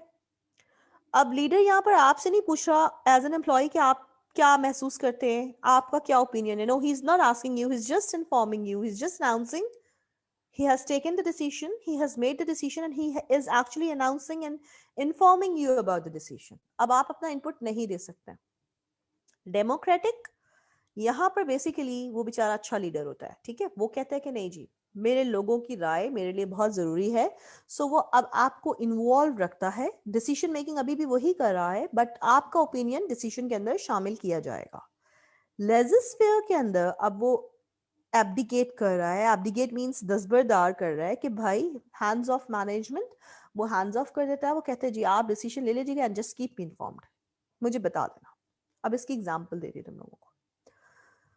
जब एक एम्प्लॉय नया आता है तो मैं उसके साथ बहुत ऑटोक्रेटिक चलती हूँ। ऑटोक्रेटिक चलती मतलब मैं सिर्फ उससे कभी भी नहीं पूछती कि हाँ भाई तुम इस बारे में क्या महसूस करते हो, क्योंकि उस मेरे हिसाब से उसके अंदर एक्सपीरियंस नहीं है। तो एक ऐसा इंसान जिसके पास एक्सपीरियंस नहीं है, मैं उससे प्रॉब्लम डिस्कस करके अपना टाइम ज़ाया करूंगी बेसिकली, ठीक है। This is how I see it. इसमें होता क्या है, yes you should be asking me this question, लेकिन तुम लोग तो क्योंकि पूछते नहीं तो मैं तुम्हें खुद जवाब दे देती हूँ। देखो 1% ऑफ द टाइम होता क्या है, बहुत इंटेलिजेंट एम्प्लॉय है, अब उससे जब मैं सवाल नहीं कर रही, उसकी मर्जी में शामिल नहीं कर रही हूँ, तो वो 1% इंटेलिजेंट एम्प्लॉय डीमोटिवेटेड हो जाएगा। बट उस 1% को केटर करने के लिए मैं 99% बेवकूफ एम्प्लॉयज के डिसीजन को अपने डिसीजन में शामिल करके टाइम वेस्ट नहीं करूंगी। तो यहां पर आई विल स्टे ऑटोक्रेटिक। अब ऑटोक्रेटिक की एक और एग्जांपल दे देती हूँ। आपके अम्मा अब्बा, हम सारे लोगों के ना अम्मा अब्बा थोड़े डिफरेंट होंगे, कोई ऑटोक्रेटिक होगा, कोई डेमोक्रेटिक होगा, कोई लेजिस्फेयर होगा। जो अम्मा अब्बा ऑटोक्रेटिक होते हैं ना, वो बच्चों का डिसीजन ले लेते हैं, कहते हैं हमने मियाँ आपका वहाँ एडमिशन करा दिया है, हमने ना आपका रिश्ता तय कर दिया है। अब आपके दिल में अगर ख्याल भी आएगा ना क्या कब कैसे क्यों, आप सवाल नहीं कर सकते अम्मा अब्बा से, क्योंकि अगर आपने सवाल किए तो आपको चप्पल पड़नी है, ठीक है। ये ऑटोक्रेटिक वाली एग्जाम्पल है। अब आ जाओ डेमोक्रेटिक पे। ये वाले बेचारे अम्मा अब्बा अच्छे होते हैं, ठीक है, ये हर काम करने से पहले बच्चों से पूछते हैं। अच्छा, जब बच्चा 18 साल का होता है ना, जिसके पास एक्सपीरियंस नहीं होता, उस वक्त अम्मा अब्बा ऑटोक्रेटिक होते हैं। फिर जब आप 20-25 साल से बड़े हो जाते हैं, आप पास आउट कर जाते हैं, तो अम्मा अब्बा वही ऑटोक्रेटिक अम्मा अब्बा क्या बन जाते हैं, डेमोक्रेटिक बन जाते हैं। अब वो आपको इन्वॉल्व रखते हैं, हाँ भाई कोई पसंद है तो बता दो, अच्छा हम ये सोच रहे हैं बताओ तुम्हारा क्या ख्याल है, ठीक है। Now they are involving your opinion.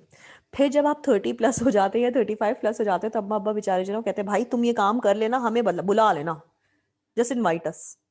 Do you see? And this actually is actually depending on the employee, if the employee is inexperienced, हम वहां पे ऑटोक्रेटिक चलेंगे। जब एम्प्लॉय के पास एक्सपीरियंस आ जाएगा, अब हम उसको इन्वॉल्व करेंगे, डेमोक्रेटिक हो जाएंगे। जब एम्प्लॉय के पास अच्छा खासा एक्सपीरियंस आ जाएगा, तो हम कहेंगे भाई तू ही काम कर ले, हमें खाली बता देना। ठीक है? So is it clear to everyone? ये बहुत इंपॉर्टेंट है ल्यूइन की ये तीनों चीजें, ये समझ लो एक दफा।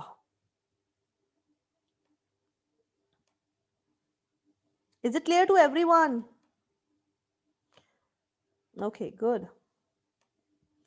अच्छा, अब हम बात करते हैं research finding mixed result. No specific, अब रिसर्च ने कहा कि no specific style was consistently better for producing better performance.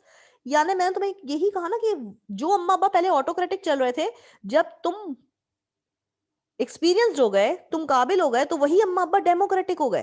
तो कोई स्पेसिफिक स्टाइल नहीं है कि ज्यादा प्रोडक्टिव क्या स्टाइल है, it will depend on the employees as well. लेकिन employees were satisfied more under democratic leadership than the autocratic. Even जो बच्चे कुछ बच्चे होते हैं वो कहते हैं भाई हमारे अम्मा तो हमसे कुछ पूछते ही नहीं है, तो वो बच्चे खुश नहीं होते, वो सेटिस्फाई नहीं होते। ठीक है? तो सेटिस्फाई बच्चे और एम्प्लॉय कहां पर होते हैं? डेमोक्रेटिक में, कि हाँ भाई हमसे पूछा तो था, हमसे भी पूछा था, हमारी मर्जी भी शामिल है। So they are more satisfied. It's a human psyche. यहां तक कोई कंफ्यूजन किसी भी स्टूडेंट को है तो जी पूछ लो। देखो बेस बना रही हूं मैं तुम लोग इस वक्त लीडरशिप की। Let's move ahead. फाइन। अब आ जाओ बिहेवियरल थ्योरीज। बिहेवियरल थ्योरीज के अंदर ओहायो स्टेट स्टडीज ने बताया कि there are two dimensions of leaders behaviour, initiating structure, consideration. Initiating का मतलब होता है खुद, the role of the leader in defining his और her role and roles of group members. Initiate करना, लीडर खुद इनिशिएट कर रहा है। वो क्या कर रहा है? वो अपना रोल भी डिफाइन कर रहा है और वो अपने ग्रुप मेंबर्स का रोल भी डिफाइन कर रहा है। कंसिडरेशन, अब the leaders mutual trust and respect for group members ideas and feeling. अब मैं कंसिडरेट हूं अपने ग्रुप मेंबर्स की तरफ, और मैं उनके आइडियाज और उनकी फीलिंग्स के ऊपर म्यूचुअल ट्रस्ट होगा, यानी उनका भी मेरे ऊपर भरोसा होना चाहिए, मुझे भी उनके ऊपर भरोसा होना चाहिए। म्यूचुअल ट्रस्ट एंड रिस्पेक्ट, उन्हें भी मेरी इज्जत करनी चाहिए, मुझे भी उनकी इज्जत करनी चाहिए, उनके आइडियाज की, उनकी फीलिंग्स की। Is it clear to every student? ये दोनों डायमेंशंस ऑफ लीडर्स बिहेवियर सबको क्लियर हैं? सबको क्लियर हैं? गुड। आगे बढ़ते हैं। Research finding mixed results. High high means दोनों, एम्प्लॉय भी सेटिस्फैक्शन हाई है, परफॉर्मेंस भी हाई है, लीडर भी खुश है। बट ये जनरली पॉसिबल नहीं होता है, जनरली बट नॉट ऑलवेज। ये हो तो सकता है बट ये हर दफा हो ऐसा कोई जरूरी नहीं है। Achieved high group task performance and satisfaction, यानी टास्क भी हाई था और लोग भी खुश थे, दोनों चीजें हाई। ये हो भी जाता है बट नॉट ऑलवेज, हमेशा ऐसा नहीं होता है। Evidence indicated that situational factors appear to be strongly influence leadership effectiveness. अब लीडरशिप की इफेक्टिवनेस के ऊपर सिचुएशन टू सिचुएशन में तो चीजें वेरी करेंगी। सिचुएशन टू सिचुएशन का मतलब ये हो गया कि अगर मैं एक ऑटोक्रेटिक स्टाइल ऑफ लीडरशिप हूं, लेकिन अगर मैं ये देखूंगी कि मेरा वो जो 1% वाली मैंने बात की थी कि मेरा ये जो एम्प्लॉय है ये फॉर एग्जाम्पल किसी बहुत अच्छी यूनिवर्सिटी से ग्रेजुएशन करके बड़ा गोल्ड मेडल लेके आया है, तो अब मेरे लिए उस गोल्ड मेडल को, गोल्ड मेडलिस्ट की ओपिनियन लेना हो सकता है मैं ले भी लूं, it will depend on the situation. ठीक है? Is it clear to every student कि leadership style will can might vary from situation to situation?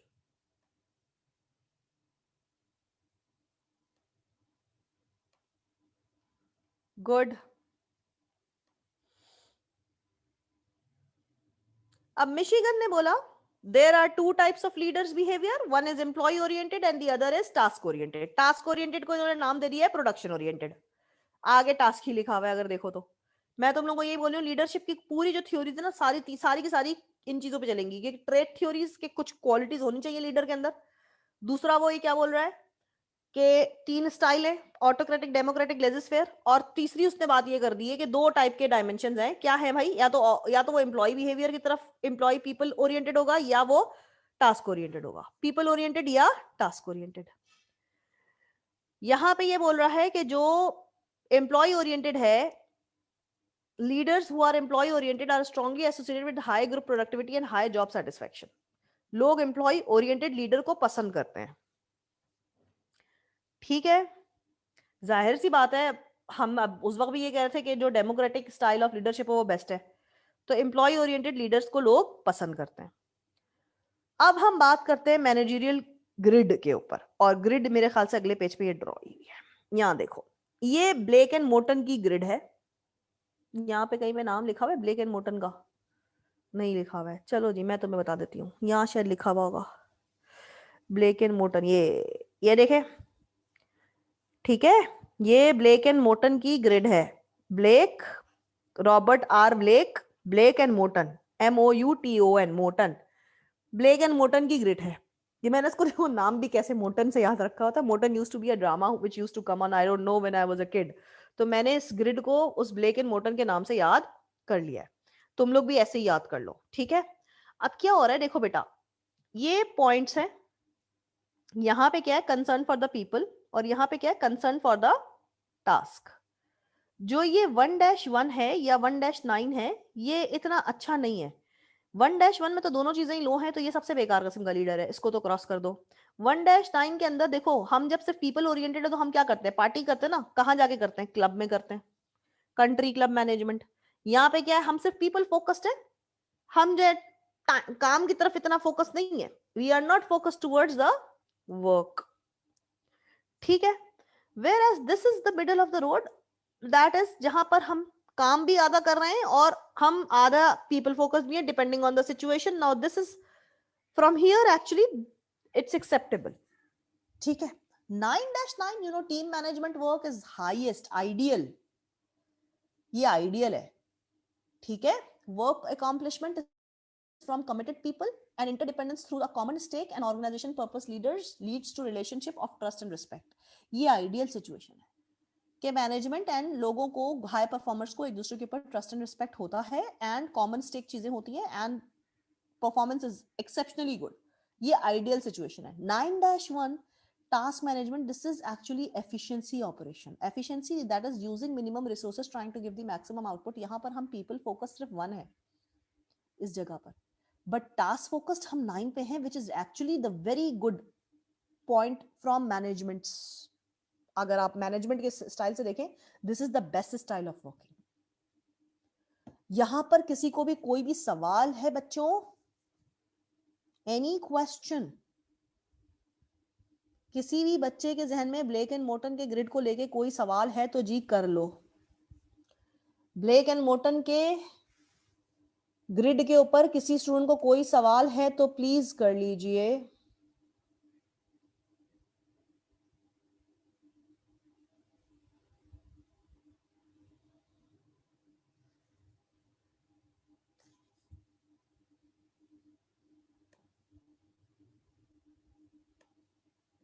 Good.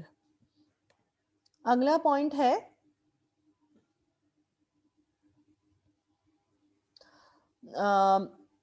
For example, अब हम क्या कर रहे हैं, बिहेवियरल थ्योरीज को हम बिहेवियरल डायमेंशन एंड कंक्लूजन की तरफ लेके जा रहे हैं। फॉर एग्जाम्पल, आपको पता है यूनिवर्सिटी ऑफ लोवा में बात हुई, डेमोक्रेटिक स्टाइल क्या है, when you are actually involving your subordinates and delegates in any sort of decision, like decision making के अंदर उनकी पार्टिसिपेशन जरूरी है।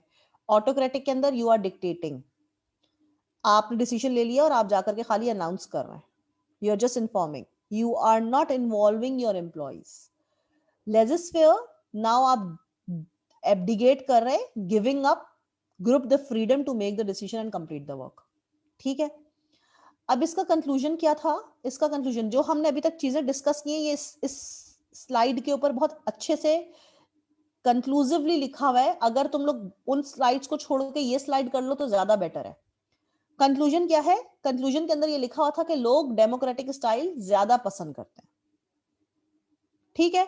ओहायो स्टेट के अंदर क्या था, there were two dimensions, consideration and initiating structure. Consideration, जब आप दूसरों के फीलिंग्स को, लीडर और ग्रुप मेंबर्स दोनों एक दूसरे के आइडियाज एंड फीलिंग्स को रिस्पेक्ट करते हैं।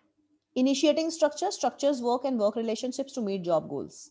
कौन किसको क्या रिपोर्ट करेगा और अच्छे ताल्लुकात के साथ मेंटेन करते करते हम अपने गोल्स को अचीव करेंगे। High high, that is high concern for the task and high concern for the people is actually the most satisfactory situation, ideal situation. ठीक है, यहां तक किसी स्टूडेंट को कोई भी सवाल? यूनिवर्सिटी ऑफ मिशिगन ने बोल दिया, अगेन 2 डायमेंशन दे दिए, या तो लीडर जो है वो पीपल ओरिएंटेड होगा या जो लीडर होगा वो टास्क ओरिएंटेड होगा। फिर उन्होंने मैनेजरियल ग्रिड आपको दे दी ब्लेक एंड मोर्टन की। ब्लेक एंड मोर्टन की ग्रिड के ऊपर उन्होंने आपको बोल दिया 9-9, जहां पर concern for the people and concern for the task दोनों जो है वो आइडियल सिचुएशन है। दैट इज दो, बोथ थिंग्स आर हाई। कोई कंफ्यूजन यहां पर किसी को भी है तो पूछ लो।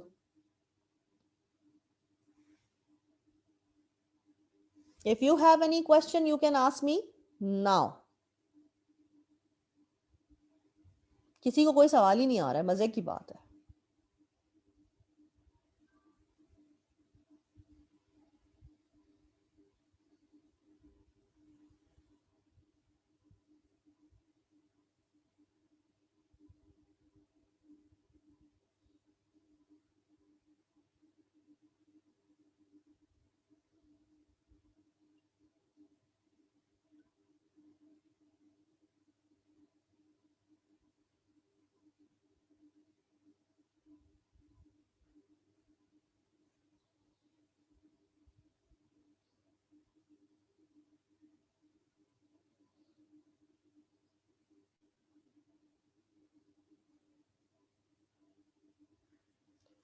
Any question बच्चों?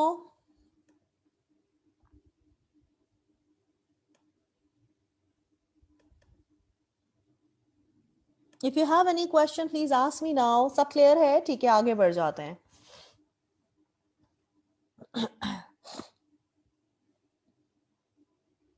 अच्छा जी, फेल्डर मॉडल ने बोला, फेल्डर का मॉडल था दैट वाज बेसिकली, यहाँ पर वो पिक्चर, ओके या मैं बताती हूँ। फेल्डर ने जो है वो हमें LPC, लीस्ट प्रेफर्ड कोवर्कर का स्कोरिंग कार्ड दिया था। Yes, here is the scoring card. ये स्कोरिंग कार्ड जो मेरे पास बुक के अंदर है ना, इससे थोड़ा सा डिफरेंट है। Anyways the thing would be same.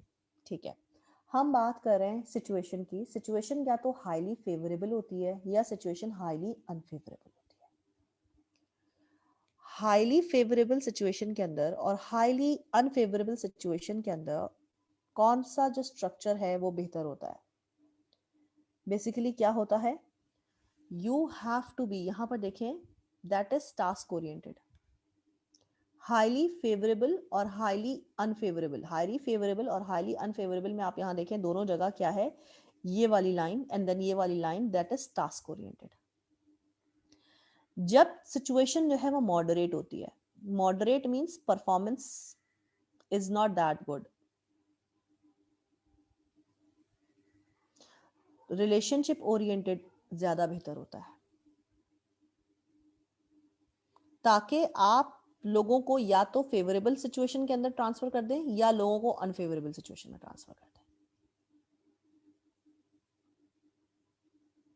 Do you understand this? Do you understand this? अब यहां पर देखें, ये बेटा आपका y, ये जो आपका y एक्सिस है, यहां पर इस जगह पर बेसिकली हम बात कर रहे हैं टास्क ओरिएंटेशन की या रिलेशनशिप ओरिएंटेड की, एंड यहां पर हम सिचुएशन की बात कर रहे हैं कि सिचुएशन इज हाईली फेवरेबल और situation is highly unfavourable in on the x axis. अब आप यहां पे देखें 1 कहां पर है, that is leader member relation, leader member relation and task structure position. यानी यहां पर सिचुएशन क्या है, दिस इस प्लेस के ऊपर गुड है, यानी हाईली फेवरेबल है। तो हाईली फेवरेबल के अंदर क्या है, हमारी ये जो गुड सिचुएशन है, गुड सिचुएशन के अंदर we will be task oriented. जब अच्छा ताल्लुकात हैं तो हमें ताल्लुकात के ऊपर फोकस करने की जरूरत नहीं है, सिचुएशन अच्छी है तो हम टास्क के ऊपर काम करेंगे। और सिचुएशन बुरी भी है, पुअर भी है, तो भी हम we can not satisfy people, we will be stay focused on the task. But जहां पर सिचुएशन जो है, इस जगह पर आप देखें फेवरेबल और अनफेवरेबल के हिसाब से, this is at the peak. तो परफॉर्मेंस को पीक पे पहुंचाने के लिए what we will be doing, we will be, is it clear? तो टास्क यहां पे सबसे देखें, टास्क यहां पर भी गुड है और टास्क यहां पर भी गुड है, बट टास्क यहां पर रिड्यूस हो रहा है, जहां पर मॉडरेट सिचुएशन है, somewhat in between the to.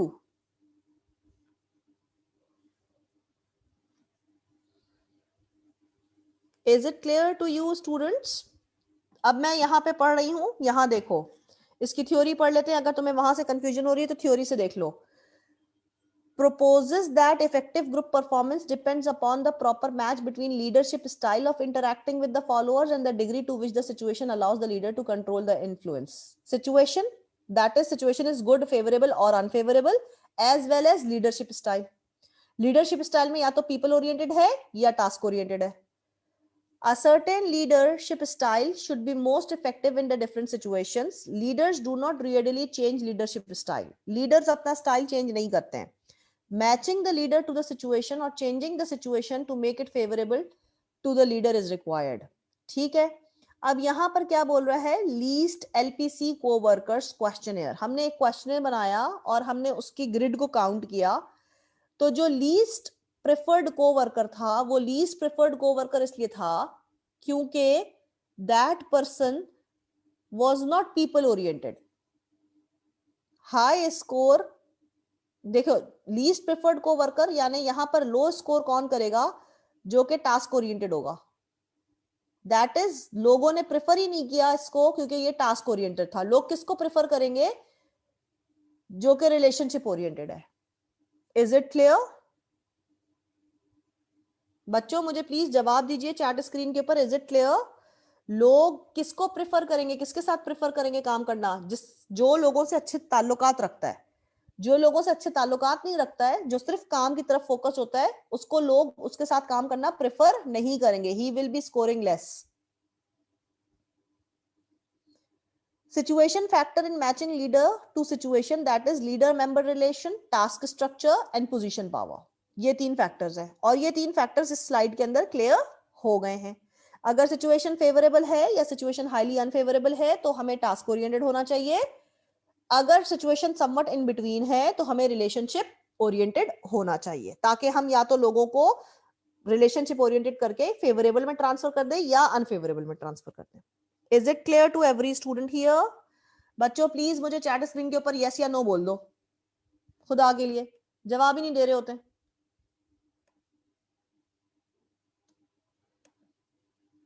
बेचारा एक नूर खान ही मुझे जवाब देता है, how nice of him, very courteous. Anyways Irza good, thank you.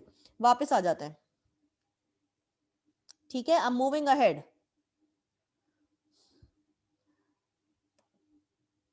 Okay Hadiya, thanks.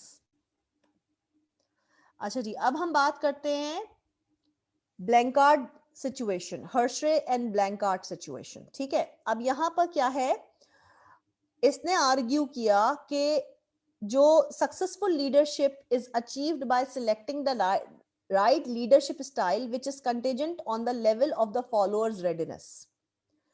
एक लीडरशिप स्टाइल हमें सक्सेसफुल तभी हम अचीव कर सकते हैं जब हमें यह पता हो कि क्या फॉलोअर्स चाहते हैं।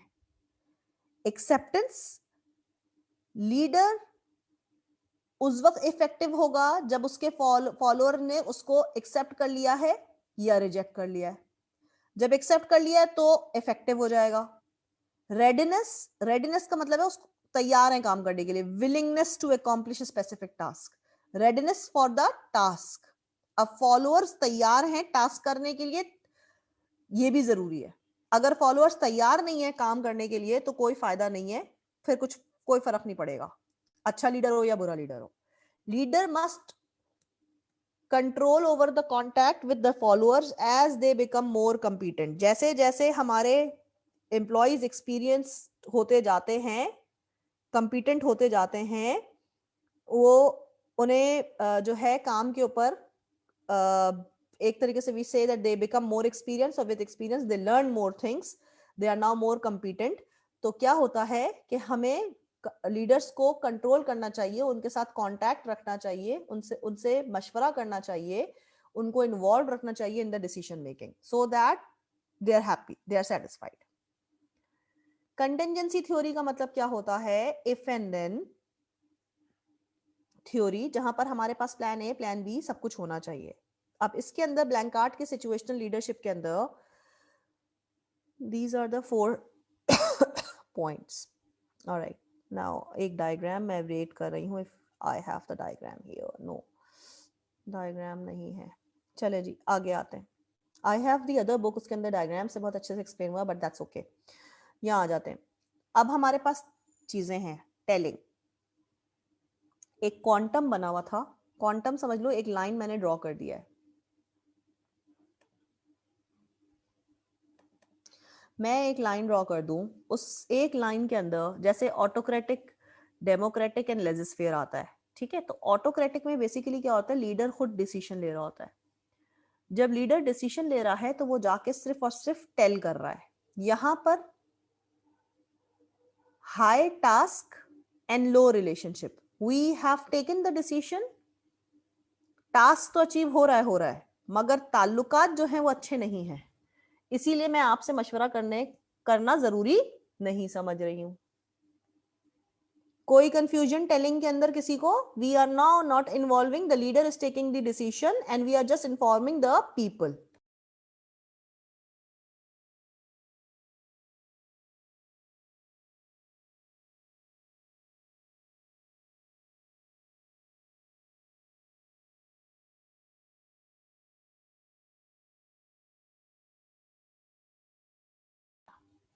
चलें जी, कोई कंफ्यूजन यहां पे किसी को भी? Any question? ठीक है। फिर टेलिंग के बाद सेलिंग। सेलिंग में क्या होता है कि डिसीजन अभी भी आपने खुद ले लिया है, टास्क इज हाई, लेकिन आप एक्सप्लेनेशन दे रहे हैं लोगों को कि why this decision has been taken and how this decision is going to actually benefit them. That means task भी हाई है और रिलेशनशिप भी हाई है। पार्टिसिपेटिंग, पार्टिसिपेशन के अंदर अब टास्क थोड़ा सा लो हो जाएगा और रिलेशनशिप हाई हो जाएगा। कैसे? Now you are involving the team members और the group members in order to participate and involve in the decision making. ठीक है, तो टास्क थोड़ा सा सफर होगा, लो हो जाएगा और रिलेशनशिप जो है वो हाई हो जाएगा। डेलीगेटिंग के अंदर भी नाउ आपने एब्डिकेट कर दिया है, you have given the charge to the team members to take the decision, to take the decision, to make the decision. तो रिलेशनशिप क्या हो जाएगा? वो भी लो हो जाएगा। यहां पे तुम्हें थोड़ा सवाल होना चाहिए कि यहां पे रिलेशनशिप लो क्यों होगा? लो इसलिए होगा कि अब ग्रुप के अंदर लोगों के बीच में कॉन्फ्लिक्ट आ जाएगा, that I will be taking the decision और I will be taking decision, decision A is best और decision B is best. Now people will be having conflict among themself because there is no leader to guide them. So task भी suffer करेगा और relationship भी suffer करेगा। Is it clear to every student? I will be keeping it till here today, लेकिन अगर किसी student को कोई भी सवाल है तो जी बेटा पूछ लो मुझसे, खुदा के लिए सवाल कर लो तुम लोग। क्या ये चारों पॉइंट सबको क्लियर हैं? टेलिंग, मैंने डिसीजन ले लिया, मैंने जाके अपनी टीम को इन्फॉर्म कर दिया, टास्क हाई है, रिलेशनशिप लो है। सेलिंग, दोनों चीजें हाई होंगी क्योंकि मैंने डिसीजन लिया और अब मैं जाके एक्सप्लेन कर रही हूं अपनी टीम को कि मैंने डिसीजन इसलिए लिया और इससे तुम लोगों को ये फायदा होगा। पार्टिसिपेटिंग में अब मेरा टास्क सफर करेगा और मेरा रिलेशनशिप अच्छा हो जाएगा क्योंकि मैं लोगों से बोल रही हूं कि आप मुझे बताएं क्या करना चाहिए। डेलीगेटिंग के अंदर दोनों चीजें लो हो जाएंगी क्योंकि अब लीडर ने अपनी जिम्मेदारी टीम को दे दी, अब टीम मेंबर्स के बीच में लड़ाई शुरू हो जाएगी, कॉन्फ्लिक्ट हो जाएगा, तो रिलेशनशिप कम हो जाएगा और टास्क भी कम हो जाएगा। टीम मेंबर्स के बीच में भी रिलेशनशिप डिस्टर्ब होगा और टीम मेंबर्स का, क्योंकि अब लीडर भी तो नहीं है ना उनको गाइड करने के लिए, तो लीडर से भी ताल्लुकात थोड़े से कमजोर हो जाएंगे, तो दोनों चीजें लो हो जाएंगी। Is it clear to everyone here on the in the class on the online forum?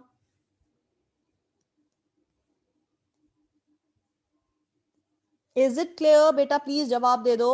इर्जा आपको क्लियर है? Noor Khan, Hadiya, Uzair, let me name the students in person. ठीक है, सब बच्चों को क्लियर है ना बच्चों?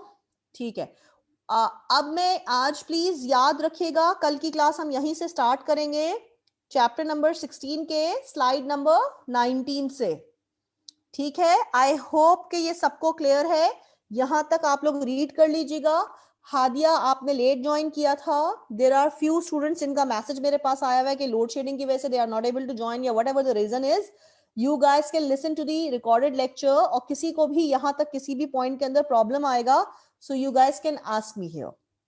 ठीक है जी, I'm ending the session here now. इंशाल्लाह कल की क्लास में मुलाकात होती है, and please I request you all to be there on time. 9 to 11 means 9 to 11. Even आज थोड़ा सा तबीयत की वजह से, और खैर तबीयत की वजह से मैं कावा लेने चली गई थी, एंड ऑनलाइन सिस्टम, ये मेरा जो लैपटॉप है वो थोड़ा सा अपडेशन के ऊपर चला गया था, so I got even myself 1 or 2 minutes late. ठीक है, लेकिन प्लीज आप 9 means 9:05 पे you need to log in. ठीक है, थैंक यू सो मच, अल्लाह हाफिज।